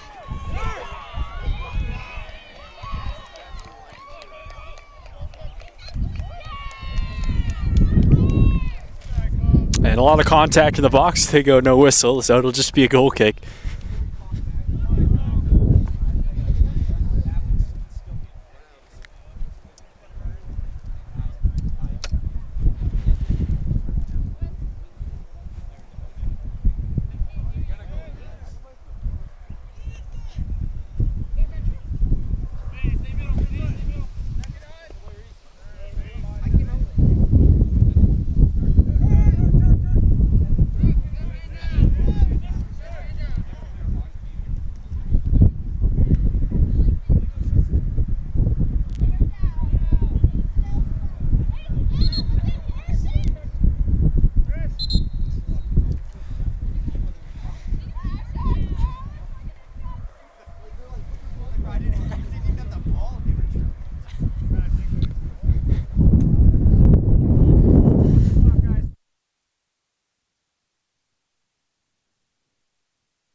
it looks like here, player for Lyndon, Guillermo Joaquin Ortiz Garcia, is going to exit with, looks like a wrist injury. Might have came down awkwardly on it or been stepped on, perhaps. So he will exit. Lyndon's going to have to play a man down, as David Gratton, I believe, exited already for Lyndon. They only had one sub, so that's 2 players that are injured and off. Not quite as dire a situation as the women's team had to play through today, but the theme of being short on numbers has played throughout today for Lyndon.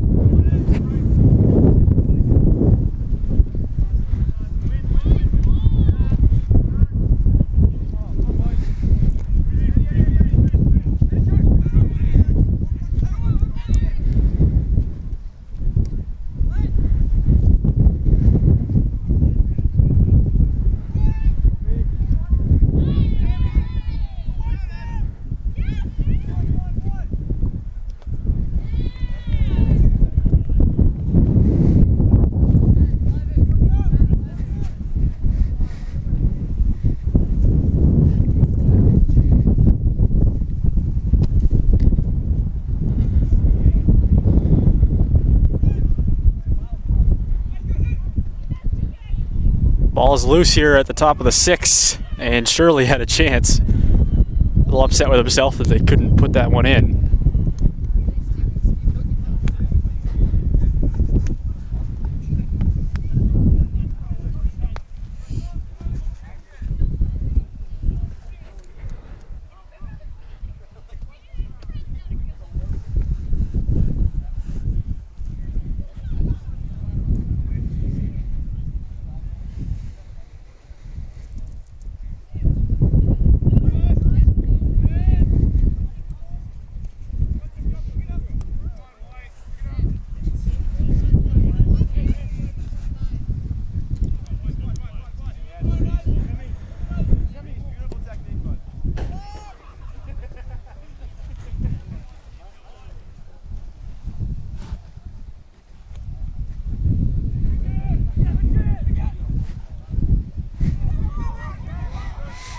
Here's Isaac Dorr for UMPI, puts on a shot there, and it goes wide.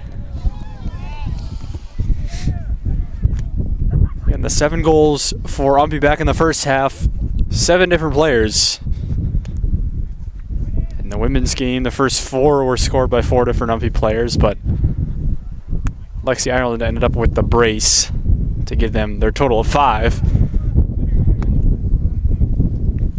I'll be definitely spreading the love today for some guys that don't usually get in the scoring column, and looking to tack on one more here.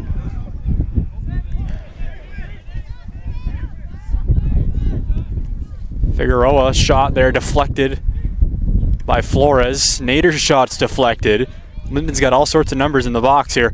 Shirley looking to put one on. He does, and there it is. The first goal of the second half for the Owls. Ramar Shirley, just as I was saying, that it was all different players, is the first multi-goal scorer in this one, as he scored the first one 30 seconds into the game, and then now scores with about 6 minutes, 5-6 minutes to go.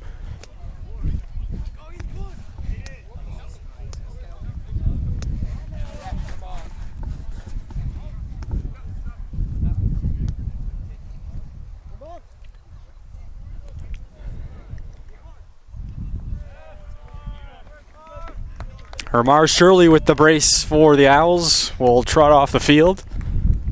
The round of applause. The leading goal scorer for UMPI all year long. Had one yesterday in Massachusetts to help the Owls get their first win of the year. Has 2 today to give them their total of 8.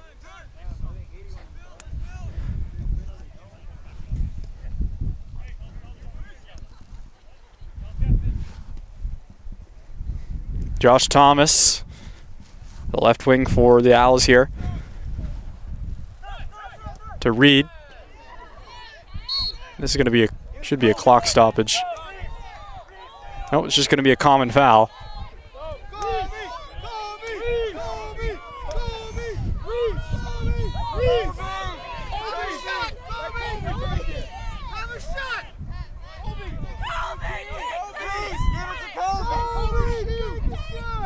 And the whole UMPI bench wants Kobe to get the shot here.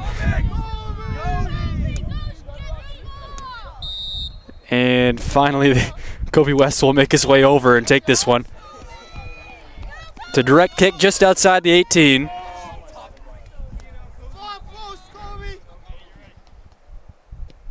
He hits it low, maybe looking for an assist rather than a goal.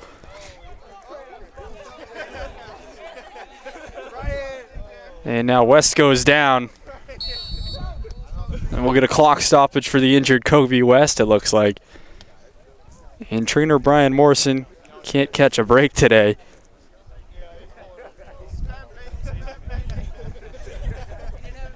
Looks like he's going to go down with a cramp. I think that's all it is. Keepers normally don't have to deal with cramping, so an unfamiliar sensation, no doubt, but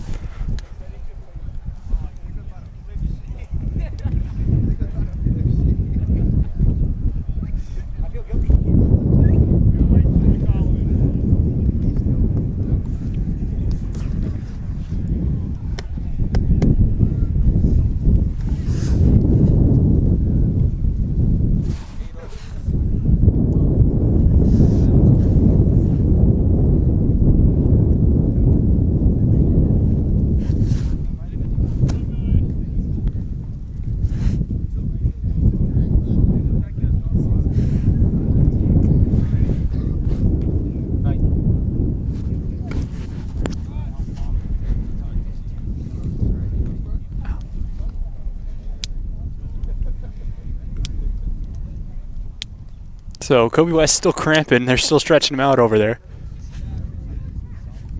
2 minutes to go in this one. Thank you to Manny Valdez. Asked to say hi to his mom. There you go. Manny Valdez letting us know how much time's left up here. Can't see the scoreboard from our perch on the roof here of this storage building. But Manny Valdez confirms 2 minutes left in this one as Kobe West will exit with cramping.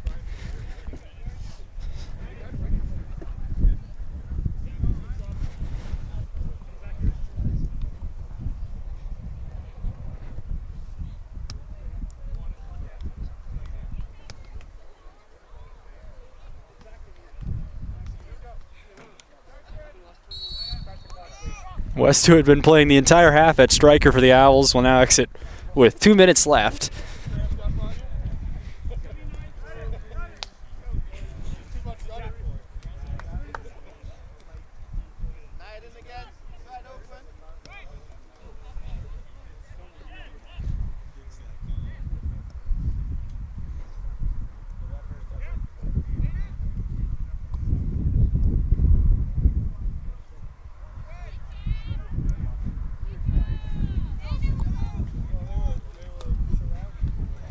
Closing minutes of this one, UMPI's going to get their second win of the year, and they're going to end the year on a 2-game win streak. So they waited a while to get in the win column, but end the year on definitely on a high note, and will finish above Leslie and Lyndon in the NAC East, just outside the playoff search. So after what was looking like could be a season with not many wins, they end up not even finishing second to last in NAC East, and we're just 1 game out of making the playoffs. Hassan is the 1 seed. They will be hosting the men's side.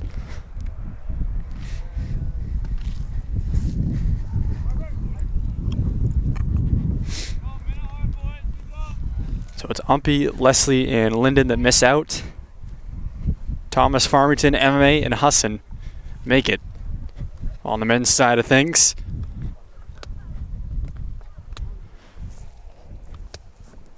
They'll play for the chance to represent the North Atlantic Conference in the NCAA D3 tournament, and that'll be next weekend in Bangor, Maine.